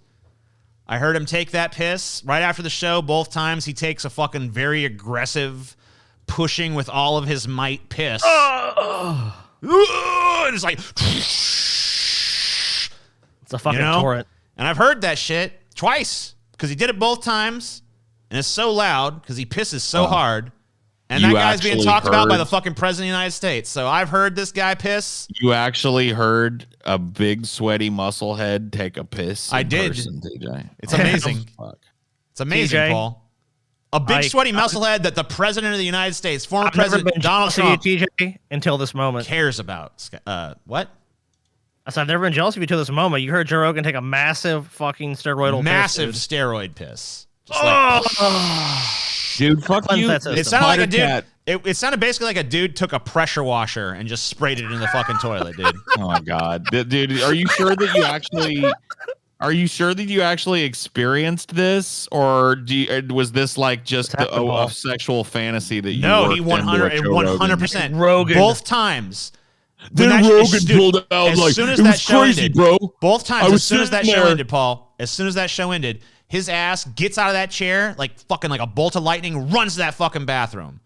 Yeah. And then he takes a piss, an insane piss that sounds like it's not even coming from a human being. And then he shoots pool and talks about whatever his Hollywood bullshit for like 5 minutes, and then he fucking leaves. And that's how he fucking does it. Because there's a pool table in there, and it'll like shoot some pool, talking about Hollywood bullshit. I get in there, and we just finished wrapping up the show, and Joe Rogan was like, "I'm sorry, TJ. I just, I can't contain it any longer." And he pulls out the biggest, thickest cock I've ever seen in my entire life. Hey, wait, Paul, I told you that story in confidence, man. Come on. And then he just unleashes this violent. No. Come on, Paul. You can't tell that story. Torrent into my face, and I'm just like, "Oh, Joe, Paul, Golden Joe." I told you that story in confidence, bro. Love. That was a private story between you and me. You know, you can't be telling people that story. Oh, I forgot. I'm sorry. I didn't forget the story, but I forgot you asked me not to tell anybody. Don't fucking, funny joke. Florida Senate committee passes "Don't Say Gay" bill that would bar LGBTQ discussions in schools. What do you call them? The Florida Senate Education Committee passed a controversial bill on Tuesday that would bar school districts from encouraging classroom discussion about sexual orientation or gender identity. The Parental Rights and Education Bill, commonly referred to as the "Don't Say Gay" bill by its critics, would apply to such topics in primary grade levels, as well as cases where the discussions are deemed not age appropriate. The bill proposed by Republicans. Wait. I'm trying to understand this. So basically, the people that claim to love the Constitution want to pass basically what's the First Amendment issue. They want to have a public school, they don't want them to discuss sexual orientation or gender identity. Right. I mean, okay, so what? It's a fucking absurd law. Like, we have the First Amendment. You can't do that. That's ridiculous. Like, they want to limit what people talk about at schools now, but this is the party of freedom. These fucking people smoking. Dude, I was about to respond to somebody in the chat, but then I looked at their name, and their name was We Read Books, but read was spelled read, and then it's a picture of the Noid, the Domino's Noid. And I was like, okay. Yeah. All right, dude. I see your fucking pirate flag. I'm gonna steer clear of you. That's the Jolly Roger, Paul. It is the Jolly Roger, indeed, dude. The Noid himself is in the chat. Oh my god! Holy fuck, dude! You gotta avoid the Noid. It's so true. In the chat, it's like, all right. So yeah, the bill's purpose, according to the text, is to reinforce the fundamental right of parents to make decisions regarding the upbringing and control of their children. Control, huh? All right. Homeschool those kids. Then, if you want to be in that control, it's like, no, man. In your private home, you have your right to do that, but in a public school ain't for them kids to learn all kind of different ideas and nothing.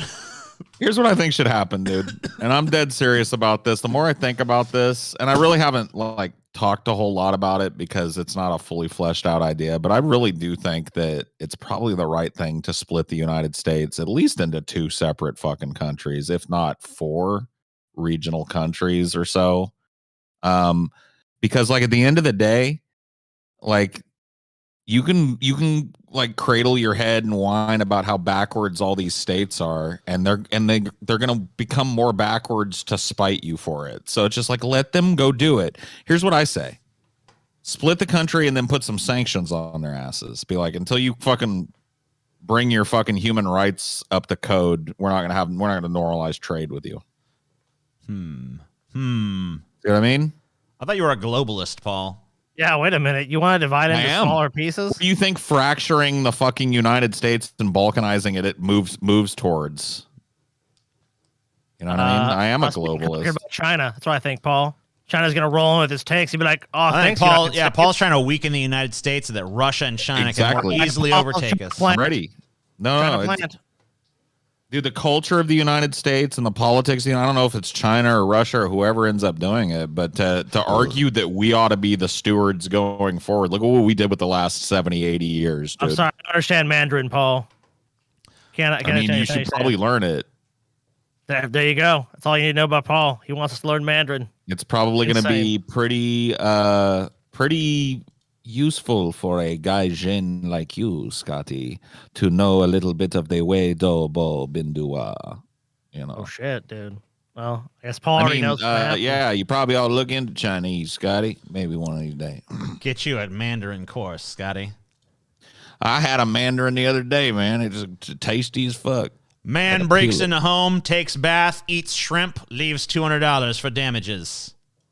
I mean, fair enough. Yeah, I would say want some shrimp. $200.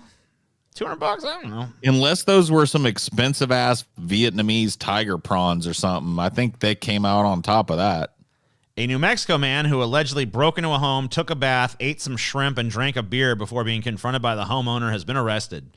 The man, Terrell Christensen, 34, was arrested Sunday for breaking into the home after smashing a window to get in. When Christensen was confronted by the homeowner, he apologized, told him he just needed a warm place to sleep, and left the man $200 to repair the window, according to court documents filed in Santa Fe County. The man had a rifle with him when he left the home, according to the police report. Christensen told investigators he was caught in a blizzard Sunday and he was afraid he would freeze. Police said he told them he felt bad about breaking the window of the home and had left money for the owner. The homeowner said the man was extremely embarrassed and apologetic about the situation, the Albuquerque Journal reported. When asked why he broke into the home, the man said his family was killed in East Texas and he was running from somebody. Okay, he just sounds mentally ill. He should be taken to a re-education camp and repurposed so that the state may use him in whatever labor capacity he is capable of. Yes. For the benefit of all.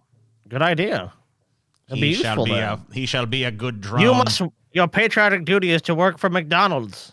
They have a labor shortage. It makes the great leader weep when he sees a unit of labor wasted. Hell yeah. Makes sense to me. I'll tell you what, New Mexico shrimp, it probably is pretty expensive, though, so. Oh, yeah. I mean, look, they're in the middle of a fucking desert there, so, I mean, that's probably pretty expensive. He did leave $200, though. That's awfully nice of him. Paul Yikes likes the cream of some young guy, dude. Fucking, that is so, chat. The cream of Jude. Ostracize the cream of Jude. Come on. Yeah, dude. It's the cream of Jude, and he's no young guy anymore. He's older than me, man.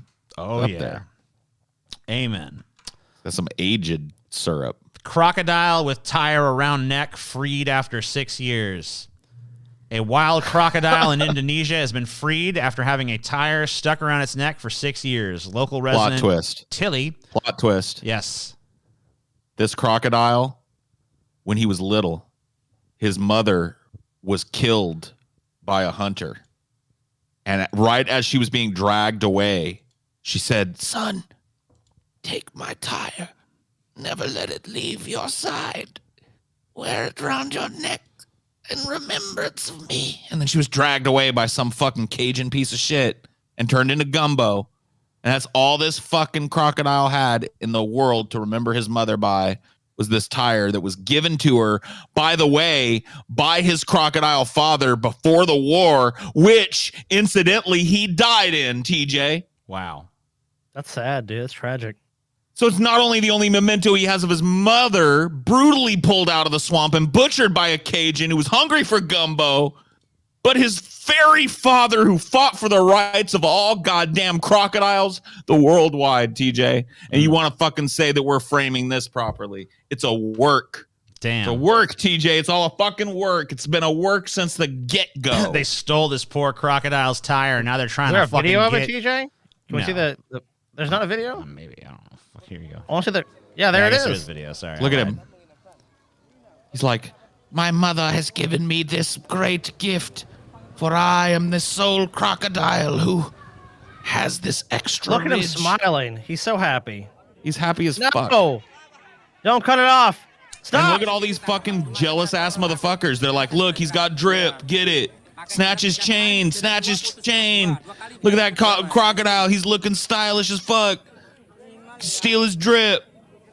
Wow. Poor Croc has no fucking... Look, they jumped him. And now they're trying to saw him up. No, they're cutting his fucking drip so they can take it off his neck. Sawing him up, man. Worried about the crocodile? Yeah, right, dude. Poor fucking crocodile. They were not worried about the crocodile. Poor fucking crocodile. They just wanted that tire for themselves. Greedy fucks. Yep. Man. That's all it was, man. Bunch of greedy motherfuckers, man. Yeah. I bet the next day one of those dudes showed up at the fucking club with that tire around his neck. You know what I mean? And probably went home with every bitch in the club. Los Angeles nun 80 gets prison for $835,000 school theft. A Los Angeles nun who stole more than $800,000 to pay for a gambling habit, habit, has been sentenced to a year in federal prison. A Los Angeles nun and school principal who stole more than $800,000 to pay for a gambling habit was sentenced Monday to a year in federal prison. Mary Margaret Kruper, 80, admitted to stealing the money from 2008 to 2018 while she was principal at St. James Catholic School in the L.A. suburb of Torrance. U.S. District Court Judge Otis D. Wright II also ordered Kruper to pay back the approximately $835,000 as restitution. Yeah, I'm sure she's gonna fucking... You know what, dude? I think that these types of cases are widely misunderstood by people, and I really think that what the government ought to do, instead of like asking this woman to pay back money that she obviously doesn't have, what the government should do is give her like a lump of money from the treasury and just say, look, go get some cocaine, go to Vegas, make the right bets, double this up, and come back, and all is forgiven. And I think these people would do it, dude. I've seen so many redemption arcs. What? You know, when people are like, gamblers are down bad, they always What if they come lose, back. Paul, though? What if she loses? She won't, though, because like at that point she's already lost everything, and then the government has to give her the stakes are one last time, and it's like that epic showdown match where the gambler that loses everything comes back and wins everything. You know? Wow, yeah. That's every gambler's life. So you just got to facilitate. Obviously, every gambler goes through that story arc. One last. That's funny, dude. Catholic Church, look, you can do a lot of things. You can molest kids, that's fine. But if you steal money and get away with it for 10 years, you'll get a year in prison. Well, she And you stole have to pay money, the money from back. the Catholic Church, right? Because she's working for the school. That's a Catholic school. Right. But So I'm she's saying, stealing but, money like, from that school to go she gambling. got a year, so, dude. you She know. got a year. I mean, that's a, whatever. At 80 years old, 80. a year is pretty fucking significant, though. That is. Oh, that man, is she shouldn't have a stole lot. for 10 years, dude. What is this Shouldn't shit? have done it. I don't want this. Get off my screen. All right. No. No, Get I haven't. out of article my limit. screen. Well, then fuck you then, bitch. I don't need that story. An Oregon woman was duped into thinking she was training to be a DEA agent for almost a year, officials say. Okay, how? An Oregon man tricked a woman into thinking she was training to be a DEA agent for a year, officials say. Authorities accuse him of keeping fake badges, tactical vests, and a rifle that was actually a BB gun. When caught, the man told agents he and his trainee were into cosplay. A woman in Oregon who believed she was training to be a Drug Enforcement Administration agent realized she had been tricked for a year by a man pretending to be her supervisor, according to a criminal complaint seen by Insider. How stupid is this bitch, though? Like, come on. How stupid is this bitch? She's pretty fucking stupid to fucking buy this shit, okay? This is really, really. I mean, like, they thought that, like, he's probably been telling her, like, they're undercover or whatever the fuck. Like, their first assignment is to come undercover with me for a year, and we have to pretend we're in a sexual relationship. Yeah, exactly. Did she not get paid for a year? Like, what did she think was gonna like? She okay. Let's delve a little deeper. Robert Edward Golden, 41, is accused by Portland officials of impersonating a DEA special agent using false credentials to gain information from residents and installing red and blue emergency lighting in his car to navigate traffic. He also kept a tactical vest affixed with DEA police patches, 2 body armor plate carriers, handcuffs, badges, and an AR-15 style rifle, which turned out to be a BB gun. An affidavit from a DEA special agent, Morgan T. Barr, said authorities discovered and detailed the pair on February 1st after a police sergeant noticed one of the vests in the open trunk of Golden's car and approached them. The officer asked Golden if he was a sworn federal agent, and Golden said he and his trainee were both feds working in Portland. Golden then told the woman to show the officer her fake badge, according to the complaint. The pair were transferred that night to DEA investigators, and Golden then admitted that his credentials were fake, according to the affidavit. This time, he claimed he and his woman were into cosplay and had the equipment and badges because it provided them with protection, officials say. Yes, he already thought up an excuse when he got caught. Oh, this is cosplay. This is like a sexual fetish. Man. Dude, what's more likely than this woman being duped is that these two have been running a fucking scam and together. Now she's just like, she's basically taken like, you testify against him and we'll just say you were like an unwitting moron that just didn't even know he was fake. Because that's unthinkable, bro. You've been gaffling like people in the neighborhood for money for a year and you didn't know you weren't in training to be some kind of elite super agent. Give me a break. This couple was fucking gaming people with these using it to rob people, basically. Dude, this shit... Dude, obvious. Federal drug officer. Yeah. Let me pull you over. Oh, all kinds of drugs. Look, I'll let you off with a warning, provided I seize these drugs. IDWARP, don't fucking normalize rape as a penalty for crimes. Yeah, that sucks, dude. Fuck off. And once again, yeah, you're right. Save that, Bear. It's a fucking work again. Yet another goddamn work. This one actually was a work. Story that's a work. I mean, the story is not a work, but like, well, yeah, the story that she's told is a fucking work. Yeah, that's a work. But this is life in America, dude. If you fuck with the feeding trough, you know what? I will say this is not a work because I've been to Golden Corrals before, and this is just herd behavior. Sometimes brawl breaks out. When the mac and cheese takes too long to hit the fucking bar and everybody wants it, you know what I mean? There's a mad rush for it, and you know, shit can get ugly. Buffet around here, man. Like one of the casinos in Mississippi, just right across the border. And I'm telling you, when they put that fresh crab out, it's about like this, dude. It's fucking Thunderdome. You gotta fight your way to the front. It's gonna be bloody. Brawl breaks out at Golden Corral over alleged steak shortage. I mean, if it's not alleged, I mean, you know, like if there's a steak shortage, what happens if demand exceeds supply? It's Thunderdome. Yeah, oh fuck! This is not shocking at all. It's getting crazy. Oh my god, damn. They're hitting each other with fucking high chairs and shit. This is typical Golden Corral herd behavior.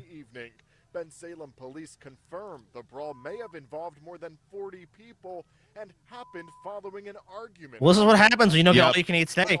Dude, what do you expect these people to do? You know what the argument was about? The argument was between one of the patrons, who was the only one in the room that was willing to stand up and go like, how long are we supposed to wait for the fresh mac and cheese to come out? We've been told 10 minutes. We've been waiting 15 now. Where's the mac and cheese? And then that fucking chant started being like forks and knives were pounding on empty plates. Where's the mac and cheese?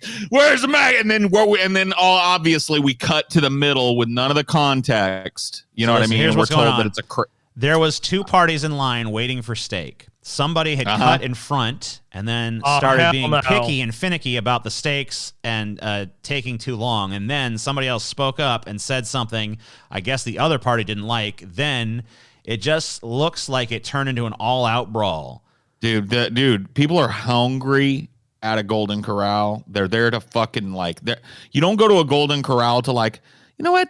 I'm going to have a light lunch at the Golden Corral. You go to the Golden Corral because you are fucking starving and all you want is to throw starch and dry ass turkey and fucking dry ass steak down your throat in unlimited quantities with an unlimited soda. Too. This wasn't Tuesday night. This wasn't Wednesday night. This wasn't Thursday. This wasn't fucking Saturday. This is Friday night. People have been fucking working hard. And what do they want? They want unlimited mac and cheese and they want their steaks. And then what happens? Oh, excuse me, make a cut in front of you. Oh, what kind of cut do you have? Dude, it's like, no, there's no fucking way, man. I support this brawl. I would hit someone in the head with a goddamn high chair, too. It's like, you picky ass motherfucker, don't cut me. And don't fucking say you can take my steak. Scotty would definitely do this. I mean, dude, if you're going to go to a Golden Corral, it's like you have to fight for your place at the trough. You know what I mean? Yeah, of course. And if you don't, something called the pecking order, you know? Yeah. If you don't, then by the time your ass gets up to the trough with your empty plate, guess what's left? The crusty ass scrapings around the edge of the mashed potato drawer. The crusty ass tidbits of fucking congealed cheese and a couple of noodles of the mac and cheese. And what's left? All the inedible shit, all the dried out fucking shit that nobody wants to eat. And you got to fucking do. You picked over too, because you know that, man. Like this place appeals to fat people. I do not like Golden Corral. No, I don't really like buffets. They kind of gross me out. Dude, Golden Corral has been on the same cycle since I was a kid, and it's the same thing that they do at like what's that other one? That other fucking buffet. I'm trying to think of the one that I went to more often when I was a kid, but it was basically like a hometown buffet. Yeah. It's almost gone at this point. Here's the cycle they work on. About every 2 about every 2 hours, their kitchen filled with like reheating microwaves, giant reheating microwaves, and people like, reconstituting congealed fucking mac and cheese. Every 2 hours, like clockwork, like a factory, they produce a big trough of slop. And at that point, the frenzy begins, right? And it really is up to luck. Like maybe there's fewer cows in the pasture that day. So if you come midway through when you're hungry, and you never know, you know what I mean? But if you come midway through, there might still be like half a mac and cheese tray, half a fucking mashed potatoes and gravy tray. Yeah. But if you come at the wrong time, your ass out. And then you're part of the hungry herd that's waiting for the farmer to bring the hay and the slop to put in the fucking trough. I'm telling you, man, you want to fucking get elemental with people and find out what people will fight over? Food. And Golden Corral, dude, you got to go in there ready to do battle, because if you don't, dude, your ass gets pushed off the trough, bro. Phoenix priest who botched baptisms for decades apologizes, seeks to make amends. How do you botch a baptism? Yeah, like it's bullshit anyway. Like there's no wrong way to do it. It doesn't even do anything. It's just like throw some water on you, be like, Jesus loves you, get out. I don't know. Seems easy. What did he do? Wait a minute. I don't know. He botched I don't know. Let's just find out. Let's read it. Catholic priest in Phoenix has apologized, asked forgiveness, and resigned as a parish pastor after a determination that he failed to baptize validly over his 2 decades of priestly service in Brazil. In January 14th letter, what did he do wrong? It is with sincere pastoral concern that I inform the faithful that baptisms performed by Reverend Andres Arango, a priest of the Diocese of Phoenix, are invalid. What? Ah! He could go straight to hell then. What's supposed to happen? Oh, no. Olmsted cited the Congregation for the Doctrine of the Faith's August 6, 2020 doctrinal note, which said that baptism conferred with the formula, "We baptize you in the name of the Father and the Son and the Holy Spirit," is invalid. Arango had been using this formula. No! Oh, it's the we. It's the we, because he's not supposed to say we. We baptize you. No, it's got to be God. It's I, because you're the vessel for God the Father, the Holy Ghost, and Christ the Son. It's not the community that's baptized a person, but rather is Christ and him alone who presides over the sacraments, blah, blah, blah. So you have to say, I baptize you in the name of the Father, the Son, and the Holy Spirit. Amen. Because you're the vessel for no. Christ. No. Not the community baptizing. Think about all the people that are burning in hell right now thinking they were baptized. Yep. But this fucker said the wrong goddamn words. They said sorry. It's wrong now. He said the wrong magic. He didn't say the right magic words. He's supposed to say alakazam, but he said abracadabra. What the fuck? Yeah. These people really are like Harry Potter LARPers that have taken it too far. It's Wingardium Leviosa. I said, oh, Jesus.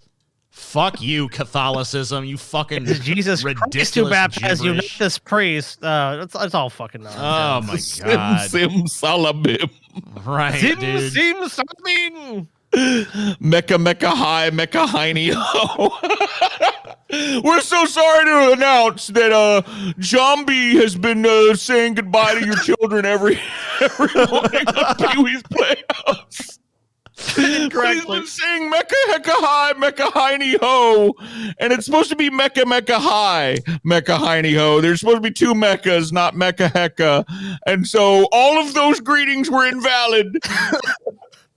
What a fucking nightmare, dude.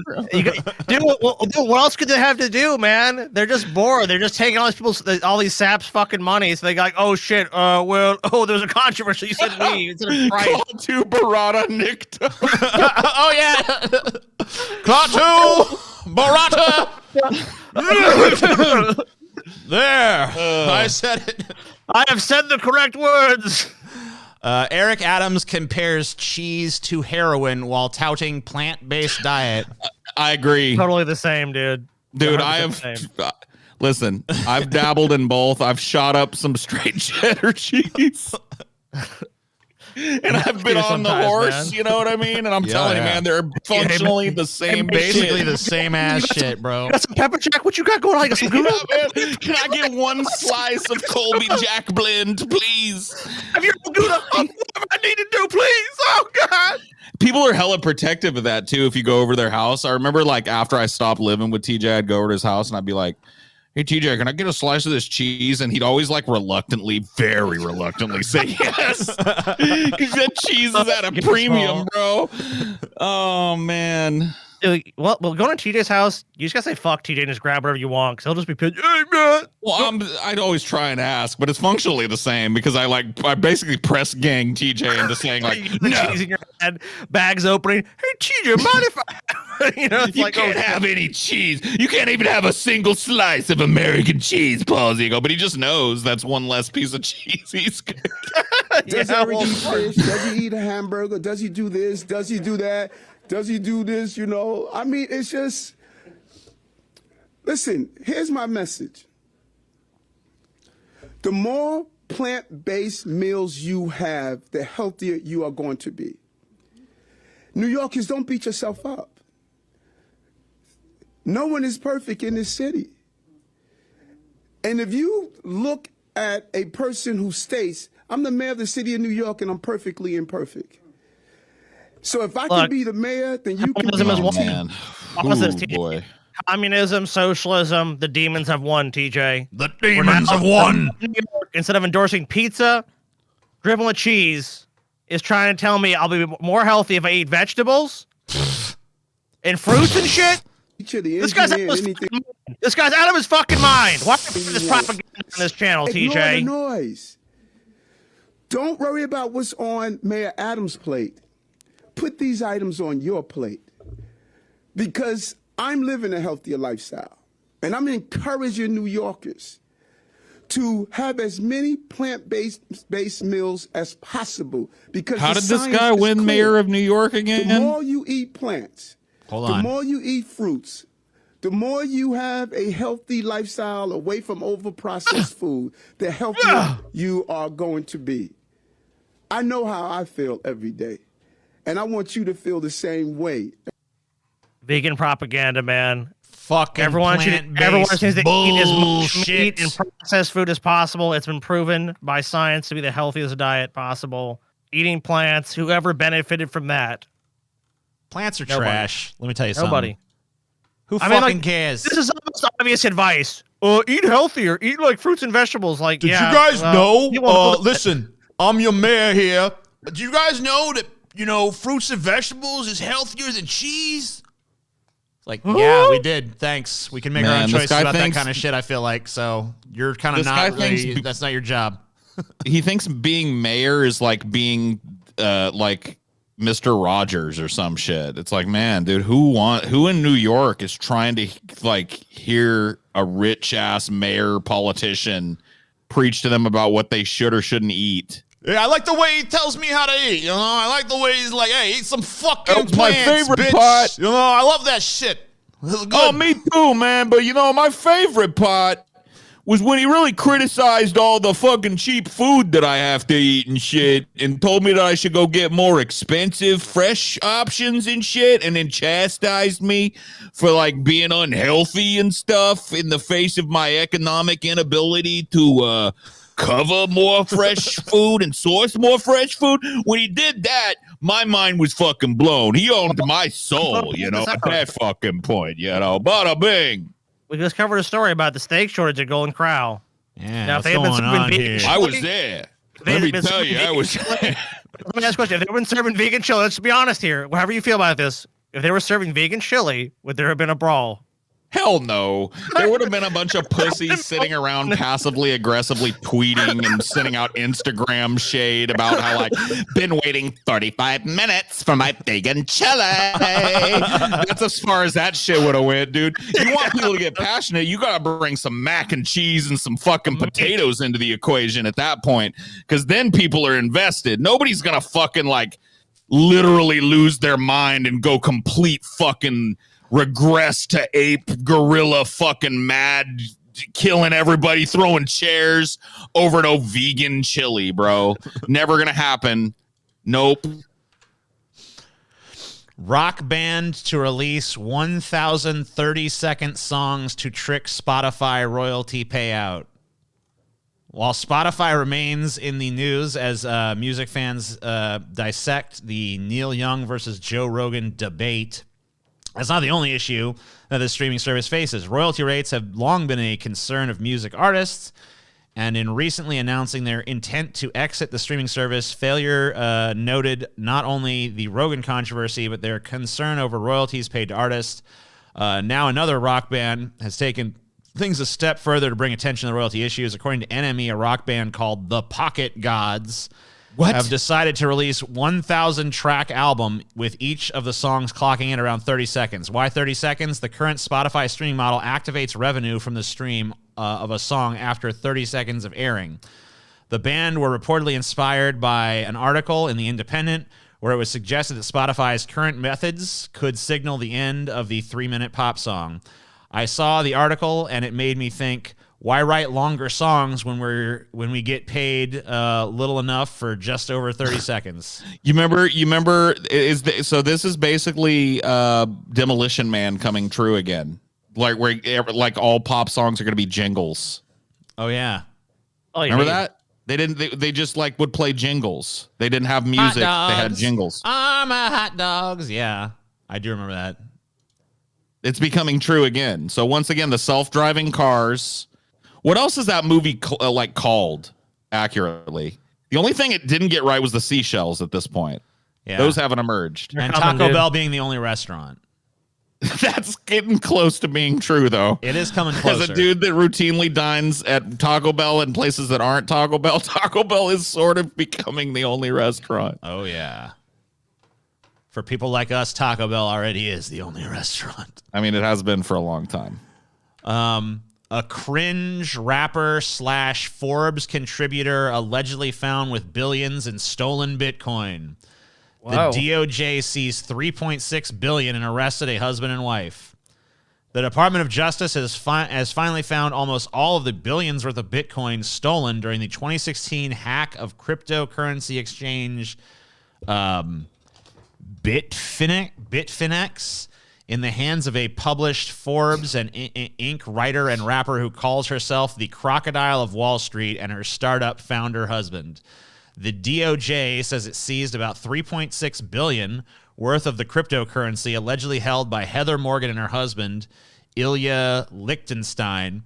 The couple is accused of trying to cover their tracks by laundering the stolen funds through a labyrinth of cryptocurrency transactions in the department's largest financial seizure ever. The DOJ doesn't explicitly say they stole the billions in cryptocurrency. An unnamed hacker was the one who transferred 119,754 Bitcoin from the exchange to an outside wallet, and that wallet was allegedly controlled by Liechtenstein. Why would they transfer it to him if he had nothing to do with it? Just here's a gift. Here's 119,000 Bitcoins just because I like you. I thought Come on now. You know, the whole, aren't these cryptocurrencies always ranting and raving about how secure they are, and yet they let this motherfucker, just run away with, billions worth? That's pretty fucking lame. I mean, look at this fucking person. Well, and there's a record of all this shit on the blockchain too, so they know where it went. They just didn't know where. They just didn't know the person who controlled it. Yeah, we don't. They don't know who fucking has the account necessarily. Dude, I think the Fed is gonna eventually just like crack down completely on these Bitcoin things. It's only a matter of time, dude, before it's illegal to own it. They're just be like, we can't control this enough. You gotta go. I just think it's ridiculous. They'll just regulate it like crazy, like they do banking. How the fuck happen? I mean, like no one has ever been able to steal $3.6 billion from a bank, as far as I've ever heard. You know, these guys just stole like fucking 3.6 billion worth of fucking Bitcoin, like really easily. Well, and these cryptocurrency exchanges, dude, especially 2016. I mean, the security was shit. So it wasn't hard to even do this. I guess the one they're talking about is like notoriously has awful security. Well, obviously, if someone fucking why the fuck does a place with bad security have this much in assets to be stolen in the fucking first place? Then yeah, like I don't know. It's just really fucking stupid. And here we are back at the fucking beginning. We've gone full circle. We're done with the news, but back at the mighty pisser, dude. Yes, the mightiest piss in all of existence. I never want to talk about that with Joe Rogan. That could be your unique thing with Rogan. Be like, I heard Joe Rogan take a piss. Here's my story. Yeah, next time if I'm ever invited back on Joe Rogan's show for some reason, I'm going to talk to him about his fucking pisses after the show. Be like, Joe, why you always take such a big fucking piss after the show, that should be your opening topic on the show. Be like, look, I've been here this is our third time, man. Why don't you take a piss for the last show, two times, both times, you took this fucking massive piss after the show. Oh, wait, if you got to go, What's that man, about, bro? You just go. Nah, you're too fucking. You're not on Rogan's level anymore, man. I know, it's fucking sad, bro. I never really was. He just kind of took pity on me. Anyway, I have we've made it to $246.06, which means that you guys have qualified for us to watch this terrible Daily Wire clip of the anti-work movement, and you're about $50 away, or a little bit more than $50 away from us doing the actors tier list, trying to figure out which actors are worth a fuck and which ones are just straight up. That's pretty much going to be motherfucking garbage. I think me and TJ are going to kick back, put our feet up. Paul's going to argue with himself. Paul's just going to he's just going to do it. You know, we're just going to be like, Paul, you don't want that, because it would just be like, this one, Grand Champ. We expect a vigorous debate with yourself, Paul. Yeah. You got that happens. That happens. It happens, Scotty. But it happens in a nanosecond, and I can't. There's no way to translate how quickly Paul's brain just works so much faster. You need to invent some new technology, Paul, that shows that, so people get to see what goes on in your brain. Well, the technology that even exists in my positronic brain doesn't even exist yet, Scotty. So the technology to measure its power outputs it's going to be another 2,000 years before humanity even comes up with that shit. Fuck yeah. All right. So it's time. We're going to look at some Daily Wire shit here. Some shit on the Daily Wire website.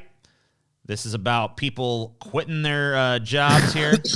Lazy. Why are so many young people quitting their jobs? In America, 2021 has been the year of the Great Resignation, otherwise known as the Big Quit. The Great Resignation, that's what some experts are calling the growing trend of workers quitting or just changing careers. All of a sudden, it seemed like everyone I know was changing jobs or stepping off the career ladder. The number of Americans quitting their job is higher than ever. In the second half of 2021, over 20 million Americans quit their jobs, creating the most significant quit rate since the government started tracking the data. This chick's name is Brett? Brett Cooper. All right. Over 2 decades ago. And economists are calling this period the Great Resignation. Here's what you need to know. Why does the audio suck so bad? I don't know. I think it's because, did you boost it, TJ? I did boost it. Yeah, boosted it too much. De-boosted a little. I'll bring it down a notch. Let's try there. Okay. In a recent episode of 60 Minutes, LinkedIn's chief economist gave some insight into who exactly is exiting the workforce. She says that baby boomers are retiring early, but the majority of people participating in the Big Quit are Gen Z workers, people in their late teens and early 20s, and most of them are women. And the fucking Daily Wire is such a snooze, bro. This particular type of like college and pseudo intellectual conservatism, it just churns out like bleh. She just sounds like a robot. This is what I hear, dude. I just hear and it's not even like dude, it's the same thing with like most of Ben Shapiro. Like you really have to find the moments with Ben Shapiro because most of his shit is just so boring and lame and fucking unwatchable. To educate you, Paul. Why are so many young people quitting their jobs? Yeah, aren't you curious? Don't you want to know? Yeah, do you want to know?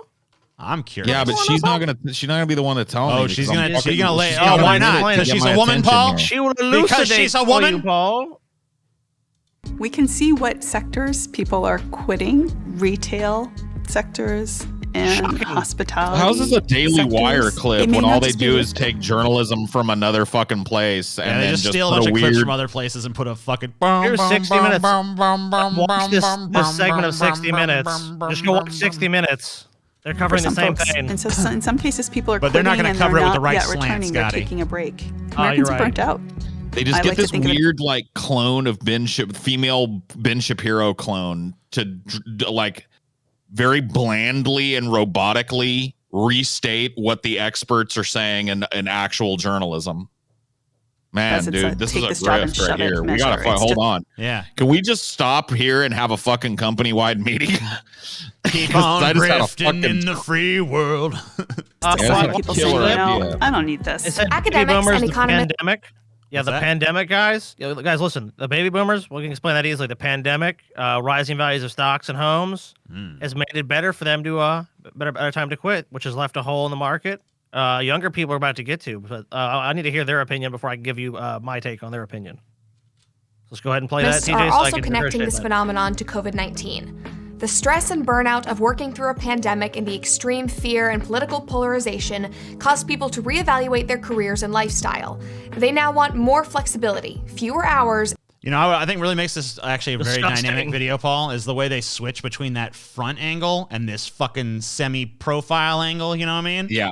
That's what keeps it lively for me. It's like, boom, boom, boom, and then it's like, boom, boom. You know, it's like you see this side and then you see this side. You know, they just need a few more shots of her, and I think they got their problems fixed here. Like, they need what about a shot directly looking down at the top of her head? That might be cool. I want to see the top of her head, and I want a shot from underneath, a tasteful one, not up the skirt. Tasteful, yeah, like obviously, you know, not under the chin. Nothing salacious, you know. And the question still hasn't been answered, guys. Why are so many people? Where's the? Really there's still some time. But some just don't want to work at all. Oh, those With people fuckers. quitting left and right, there has been an anti-work movement brewing, and unsurprisingly, Gen Z is leading the charge. As evidence. Gen Z! Not even true. Not even true. There's a Scott. What? Huh? What? What'd you say? You did? Huh? Not even true, man. You attacking the journalistic credentials of the Daily Wire? Most people are anti-work. I think most people. What a lie. Most anti-work. No. If it was truly representative of the population, would be most fucking people. Like, so, I mean, like, unless. That's true, Scotty. Nobody likes work. But you know who really is disdainful of any work at all? Gen Z. Oh, you know what? You're right. These Zoomers, they just don't want to do nothing. They're lazy. The last letter of the alphabet. Remember, guys, $50 more to get that actors tier list, by the way. Gen Z. Gen Z is bullshit. I mean, you get such a good deal, guys. Remember, we have super high inflation. That's because you know why, guys. You know what the new reason for inflation is? You guys won't believe this. These workers want to be paid more. Fucking pieces of shit. Can you believe it? My God. These workers want to drive up inflation for everybody by Don't demanding. they realize that if we pay them more, it's just going to cause so much more inflation, and then their money we pay them is not even going to be worth anything because we pay them too much? Come on. Exactly. You understand it. If I pay you an extra $1, TJ, then the price of bread goes up $1. In fact, if these workers had any fucking brains in their heads, they would realize they'd be saying, like, cut my pay, because then we could drive inflation down and we could get cheeseburgers back to a nickel. Come on, people. Use your brains. We should pay you less. I want them nickel burgers, man. I need them nickel burgers to come Paul, back right now. let me ask you something. You were alive in the 90s, were you not? Mm-hmm. You remember McDonald's had specials on special days? 20-cent hamburgers, cheeseburgers. Dude, I remember they had 15-cent hamburgers. 15 cent. 20-cent cheeseburgers on Wednesday. But since the socialist has come about, the dollar menu a thing of the past. The worker demanding $15 an hour. Guess what? Dude, if I ordered 100 like 10 cheeseburgers today, it'd be like $100 from McDonald's. It's crazy. Oh my god, it's insane. For a few dollars back in the 90s, Paul, you've been on Easy Street when we had sensible policy in government. This is the example. Anti-work. They don't want to work, TJ, do they? You don't want to work, TJ. Do you want to work? You want to be here right now working? No. You've proven their point, TJ. No, I don't. Evidence, the Antiwork subreddit is one of the fastest growing groups on the platform. Last fall, it only had 150,000 members. I really think like now, we need to take we need to take the B out of UBI, because the problem that I have, sorry, oh, man, is that what you just hit? The problem that I have is that I hit the weed too hard. No. Sorry. The problem that I have with UBI is this basic income shit, because I think that just leads to a road like where it's like, yeah, we get the UBI, but it's just enough to keep us just as poor as we've always been. Like, it needs to be a universal income. There needs to be a doing away with this idea that there's a bottom rung of society, and like introduce a universal income for people that remains unambiguous. There's no basic income so that they can like say, oh, it's supposed to be for like one person in a one tiny bedroom apartment and until they get a job.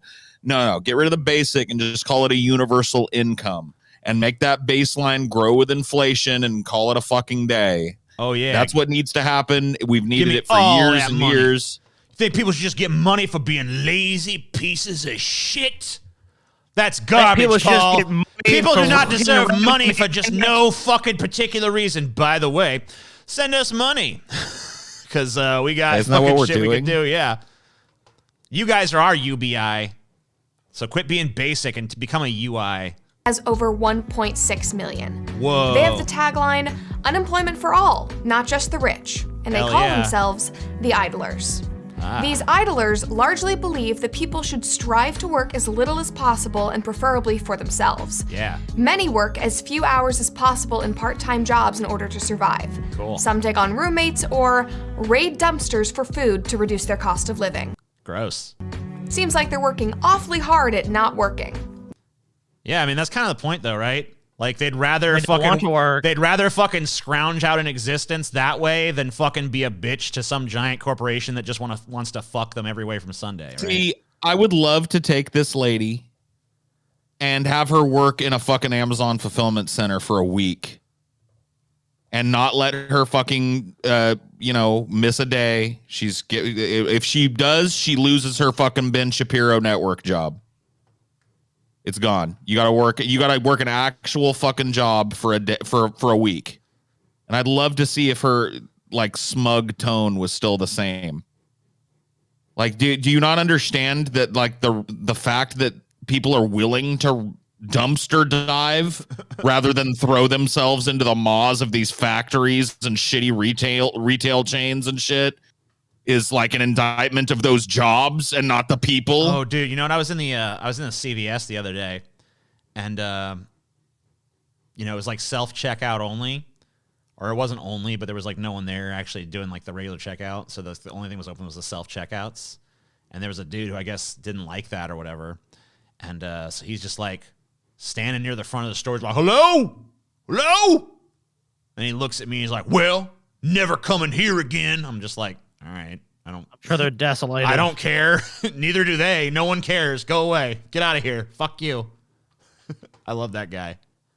Thinking I would give a shit about his fucking dumb problem. Those people never stand on principle either, dude. Having worked, he's probably back there fucking again 2 days later. Son of a bitch. Dude, you know what the one guaranteed way to know that you would see a customer again at Starbucks was? If they said they were never coming back. Never coming Them back. announcing that they're never stepping foot in this establishment again. You know they're gonna come back and bitch it up again. To you guys. Yeah, like it's a punishment to the people. It's always such an empty threat because it's like, good, bitch. Everybody thinks the world is an airport and you got to announce your arrivals and departures and shit. not everybody, but there are certain people that think that like their presence or their one like latte is going to make or break Starbucks, or that I even think that a lot of them fantasize that there's going to be like an uprising amongst the customers. Like the rabble starts going like, you know what? Yeah, they do mistreat us here.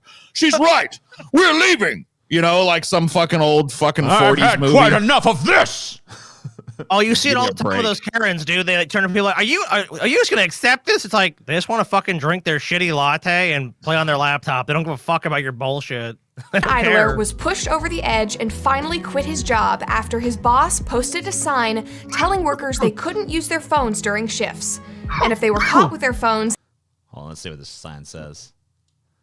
Let's read it. Cell phone policy. The cell phone policy has not changed. If you're on your phone in the facility with you, it needs to be turned off or silenced and put away off of your person or left in your vehicle. If I catch you on your phone, I will take it away from you.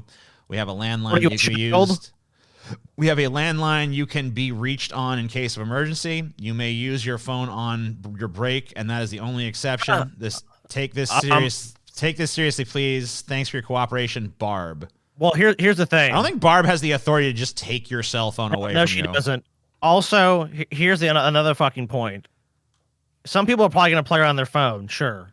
But, I mean, also, as long as they're getting their work done, who cares? But some people do need to be in constant contact. They might have kids or older family members or something where they want their phone on them. And it's not just about, oh, what if an emergency happens at this place of business? Like, there's lives outside of this. Like, there has to be a work-life balance. Like, I get it, someone's on their phone all the time, and that's what, and they're not doing their job, then that's why you fire that person. Well, this is the problem with zero tolerance bullshit. It's like, if a person has gotten to the point where there's a problem with this, you got to have talk with that person. Like, hey, you're spending too much time on your phone. Please.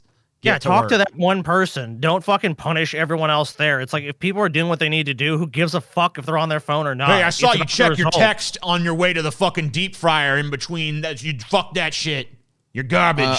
I'll tell you this, dude. As a manager or whatever, somebody that was a shift manager for a while at Starbucks and shit. If I saw somebody on their phone, I was fine with it as long as every other goddamn thing was done so we could leave as soon as possible. Right. Yeah, you know what I mean? Like I unless your grandma just died or some shit, you better not be on your goddamn phone unless every fucking goddamn thing in the store is done, because if that's the case, then you got time to chill, bro. And there were plenty of times when I worked at Starbucks where it was just like I worked with really efficient people. They got the pre-close done so fucking well that like all we had to do was coast and go home. And you know what? If they put in that work, they could fucking sit around and jerk off on their phones. I didn't give a shit. But anybody that was jerking off on their phone, I'm trying to fucking mop up the place and clean it up. Fuck that. Yeah, that's ridiculous. Get your ass, your fucking face out of that phone and get up here and grab this mop, bitch. Use your discretion as an individual running the fucking business. Don't just have some fucking draconian absolutist policy of like, and you. By the way, you cannot take a person's fucking cell phone. You don't have possession of their property just because they're working for you. That's stupid. And they view you as property, clearly. During shifts. And if they were caught with their phones, management could confiscate them. The movement can be traced back to the Marxist idea that humanity can and should evolve beyond the requirement that we work for a living. And that makes sense, considering that 64% of Gen Z would happily vote for a socialist candidate. It can also be connected to those millennials, though. Yeah, what about us? Give us a little fucking credit. We're higher up. Hey, you're gonna leave yourself and everybody else off the fucking list. Even baby boomers, 36%, Gen X 44%, millennials actually are higher than Gen Z. Yeah, we're fucking more socialisty than them. Even fuck you, Gen Z. Why is Gen Z getting all the fucking credit? We're more socialist than them. Fuck them. That's because we hate work more too. Yeah, we're lazier and fucking stupider than Gen Z. Fuck you, bitch. The Zoomers are causing all the problems. You know what I miss when they used to attack us all the time. I miss when it was like fucking millennials, but now these fucking Gen Zs come and taking all the fucking damn whippersnappers shit. And now we're just old. Man. Fuck us, man. Bastards. Yeah, we hate work. We hate work and shit more than fucking Gen Z because a lot of us actually fucking did it for a long time. So we know what to hate.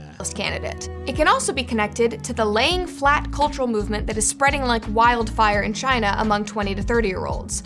A movement that advocates for laying down instead of working hard. Sounds nice, huh? Yeah. Oh my God. Unironically, it does. What's that fucking cheeky little wink about?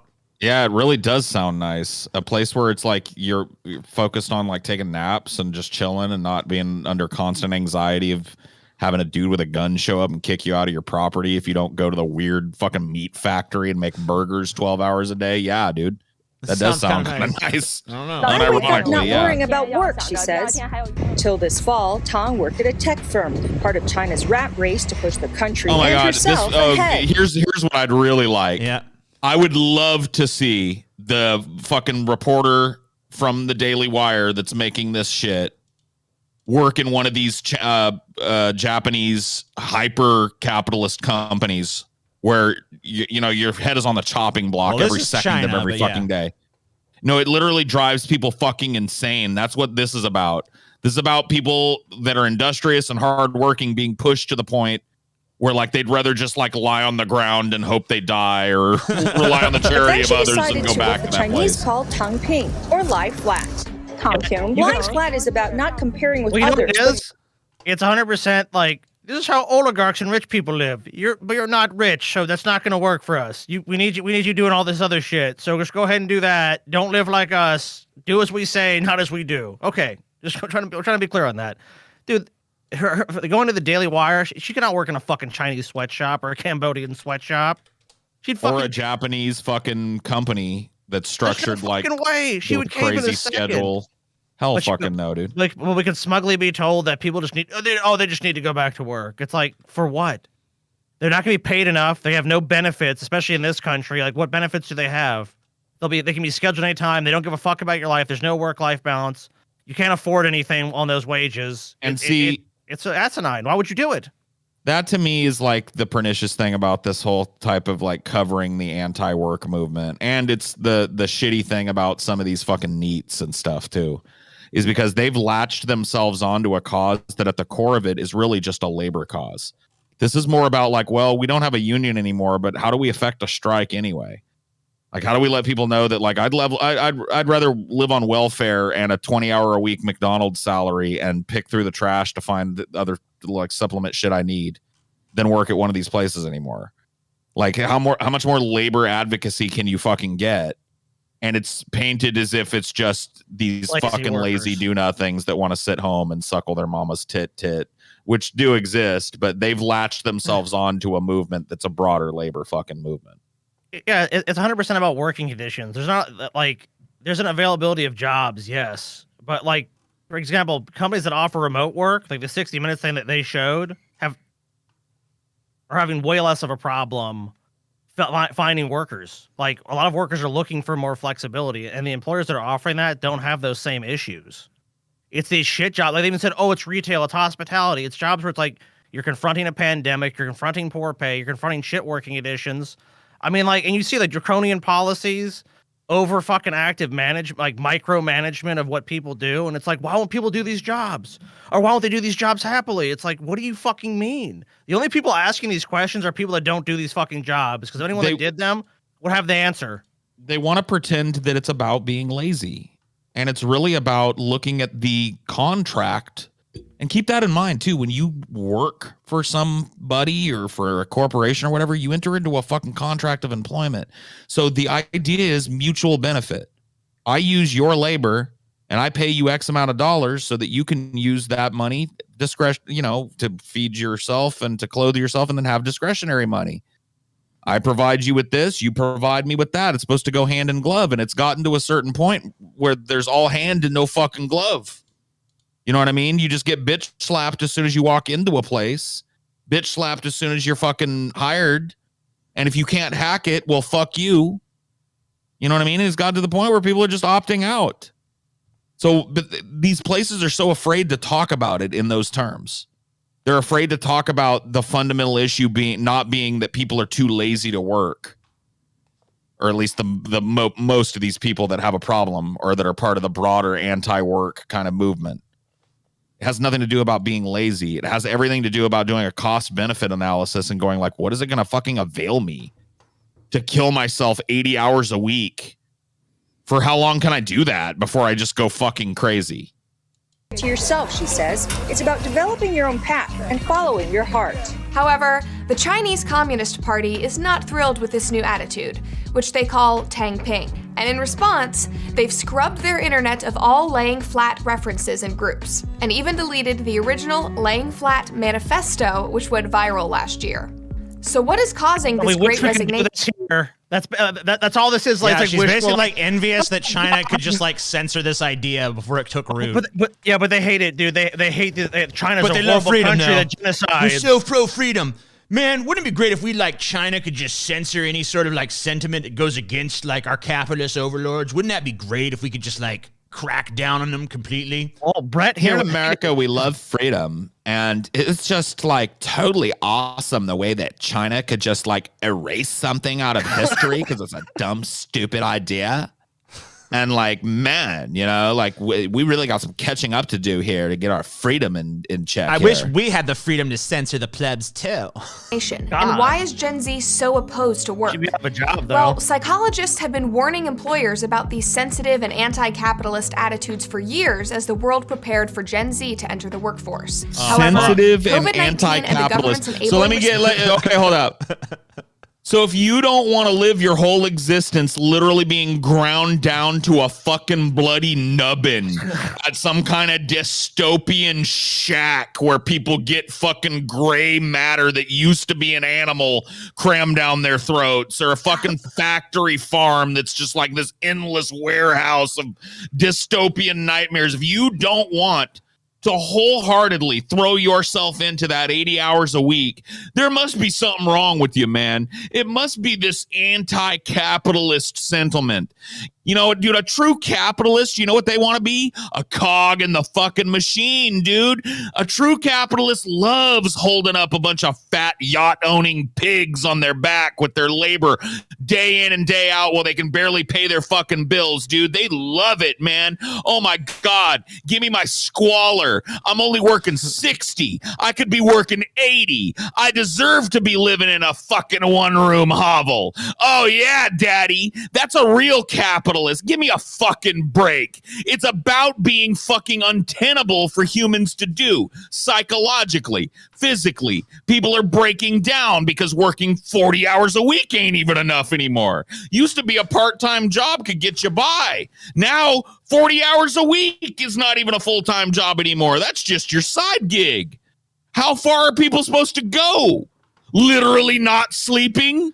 Working 24/7, 365 with a big dollar green smile on their fucking face? Give me a break! Response to the pandemic has accelerated the problem. People got comfortable during the lockdowns, and they learned that in many cases... No, they didn't! No, they didn't, you privileged bitch, cunt whore! They got fat and happy during the lockdown. They got the opposite. They sat at home wondering where their paycheck was going to come from and wondering when the rent moratorium was going to drop a bomb on their asses. You fucking privileged, utterly fucking just, detached person. No. People sat at home and stewed in their own fucking funk for a year and barely got by and slurped ramen. You were the only one that still got to get your hair done and sip your lattes. You were the only one that got to pretend like money wasn't no thing for a year. Give me a more money break, by dude. relying on government-funded initiatives than returning to their jobs. And still today, many continue to collect unemployment benefits rather than returning to work. Wrong. Economists have examined this issue repeatedly, and they ended those benefits, and there wasn't a massive surge of people going, well, we've just got to get back in the job market. It is 100% the working conditions. It's 100% what's going on. Get back in them fields, boy. Get your ass back in them fields and get to picking. Don't you want to eat? Don't you want to sleep? You ain't far off, really. Yeah, get to picking it. It's a trend that's become so commonplace that even they're modern slaves. That's all they are. Elon Musk jumped in with a statement when he appeared on Joe Rogan's podcast. This notion, though, that you can just sort of send checks out to everybody and things will be fine is not true. Musk asserts that many wrongly believe that the economy is... Of course, that's your position. Yeah, you can't help people. Meanwhile, I'm on the government teat constantly, subsidized every way you can imagine from wealth and privilege. But of course, you just can't help those common people. If you do, TJ, what will happen? What will happen, TJ? They'll become indolent. Yep. As the weird privileged apartheid son of a massively wealthy South African emerald trillionaire with a dead cat on his head that probably cost more than people's whole fucking family spends in a year. I'd like to just say that you just can't give people money, You need worker and slave away and grease the wheels of the Tesla factories, And like, what am I supposed to do? Pay them a competitive wage? Fuck off with this cornucopia where goods and services my God. Simultaneously worshiping at the altar of capitalism, and then when it's convenient, sucking the dick of the fucking China. Give me a break, dude. Can somebody close down the Daily Wire, please? You know what? I didn't agree with TJ's Ministry of Truth until today. I'm ready. Let's see it done. You know what? Can we make TJ the head of the Ministry of Truth? And can we make the Daily Wire the first thing that we cancel forever? First thing on the chopping block. Individuals to believe that they don't need to work or contribute to production. This interview was back in 2020. Not only have these attitudes continued, they even seem to be getting worse. Oh no. FedEx reported that they are having to reroute some 600,000 packages a day due to operating.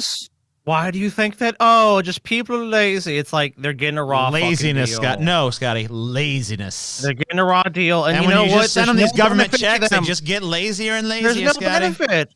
There's no benefit to doing it. It's a cost-benefit analysis, right? Where it's like you guys decided, hey, let's ship all these jobs overseas because fuck the people here, right? When that happened, you did a cost-benefit analysis. And those individuals have done the same thing. Let's wait out, work for giant soulless company that will destroy my life or not. I love this fetishization of like fucking like getting these out of touch billionaires who are like most of them born billionaires or have been billionaires so long they don't even remember what it was like to not be billionaires, and asking them about what they think about the plight of the common people. Like, why would you give a fuck what Elon Musk thinks about people being given money for free and shit? Of course he sees it as a bad thing because he wants your ass working in one of his fucking horrible fucking factories. Well, remember that the Daily Wire is 100% brought to you by like fracking billionaires. So no, of course. So I mean, like this bitch, just like Ben Shapiro, is just a mouthpiece for like billionaires. This is just their way of propagandizing to us. There should not be news organizations or organizations that fucking like portray themselves as news outlets or whatever the fuck that are owned by fucking an industry as propaganda wings. And then like the utter gall that people go like, oh, that's from Russia Today, I don't watch that. It's like, oh, but you'll watch something from fucking ABC, right? Yeah. Like they don't suck the dick just as hard. What do you think an embedded reporter is there to do? Make waves and ask hard questions? Yeah. Operating with only 65% of needed staff. Schools are closing and turning back to remote learning due to a lack of teachers and administrators. Restaurants are moving to robot servers due to the shortage of food industry employees. And as of they were going to do that anyway. That was just going to happen. December, yeah, what is it? Like, is that a fucking like horrible idea to you, princess? Like having your when you go slumming it with your girlfriends after a night of drinking or something, you decide you want to get a cheeseburger. Does it like gross you out to think that an icky robot did? I want one of those like poor slaves to cook my beef at 2 in the morning. Now. Oh boy, it's 2 in the morning and we're white girl wasted. Can we get like a we're white girl wasted at 2 a.m. dude? Can we get your labor at 2 in the morning? Your whole life exists around being available for me to get white girl wasted every Friday night and come pig out on this. And I want you to touch it. I want you to work there and slave away there and clean up the toilets there. It's like, what is this coming from? I am willing to compromise. I would be willing to have a robot make my food, but only if it can be programmed to suffer and hate its job. If you can make it suffer and hate its job the way a poor does, then I'm okay with it. Please kill me. Please kill me. I hate this job. I wish I was dead. Please deprogram me. Why did they program me to feel existential pain? Well, that's because the front here, dude. That's because Brett Casanova here, or whatever the fuck her name is, she likes that. The United States had 11 million job openings, which is close to an all-time record. So the problem is not the availability of jobs. What a it is brilliant the idea. dramatically changing cultural attitudes towards work and productivity. And with the baby boomers retiring in throngs, the workforce is being left in the hands of millennials and Gen Z. Oh, no. And it is not looking great. It's not looking to great. stay It's informed, looking real bad. go to Daily. Great. In fact, we looked at that. Look at this line going down. How, like, will you tolerate literal wage slave conditions? And it's just going down and down. I mean, it's definitely, we need donkeys. Listen, us rich, privileged people need donkeys to make our lattes and scrub the calluses off of our feet and sew up our clothes when they get a rip in it. And increasingly, the donkeys are starting to be stubborn and say, like, I don't want my whole life to be donkey work. It's like, fuck you. Go fuck yourself. Like, cover this fucking from an angle that isn't, like, nakedly, openly Koch brothers fucking fracking. Like, I bet this bitch's breath smells like natural gas freshly fracked out of a fucking beautiful Tennessee mountain range.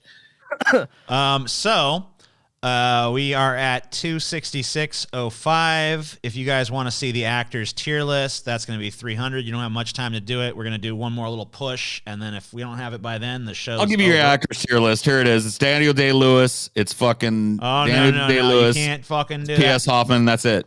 That's it. That's all it is. So remember, if you guys don't get this stuff, it's going to be transferred to the first week of our private shows. For patrons only, which I'm fine with because that means less I got to pull.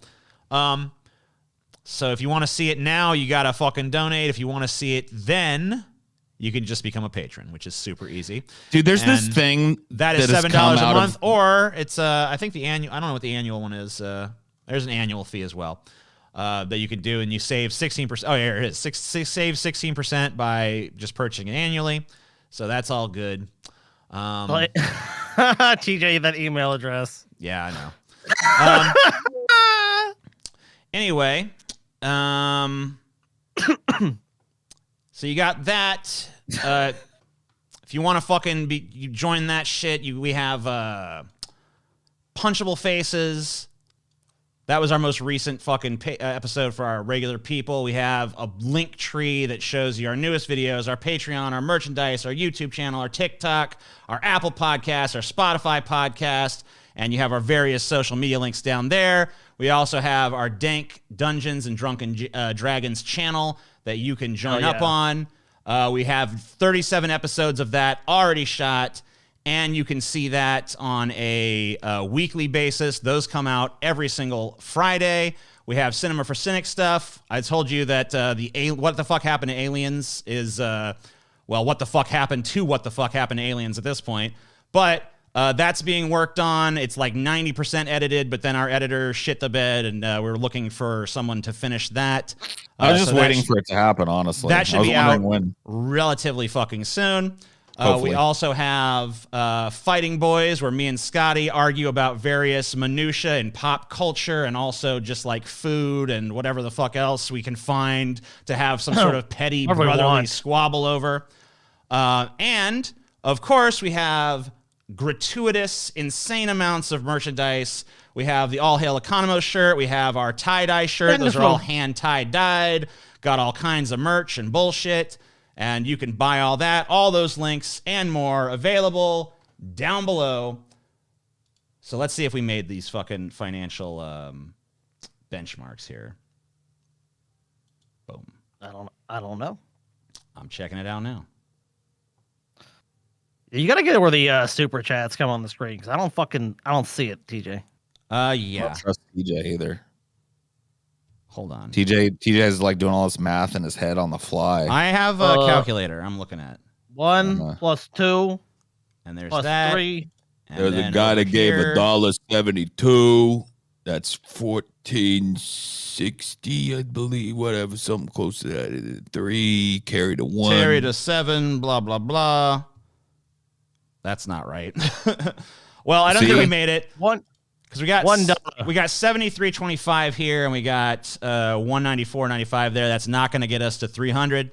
So that concludes this edition of Onion Nuggets. All of the stuff that remains on the screen here will get you to the next fucking level here. It's tournament. So we already did that one. So actors tier list, Prager's Can't Be Choosers, Why I'm No Longer an Atheist, and the Tournament of Sandwiches will all be moved to our very first edition of the patrons only fucking show.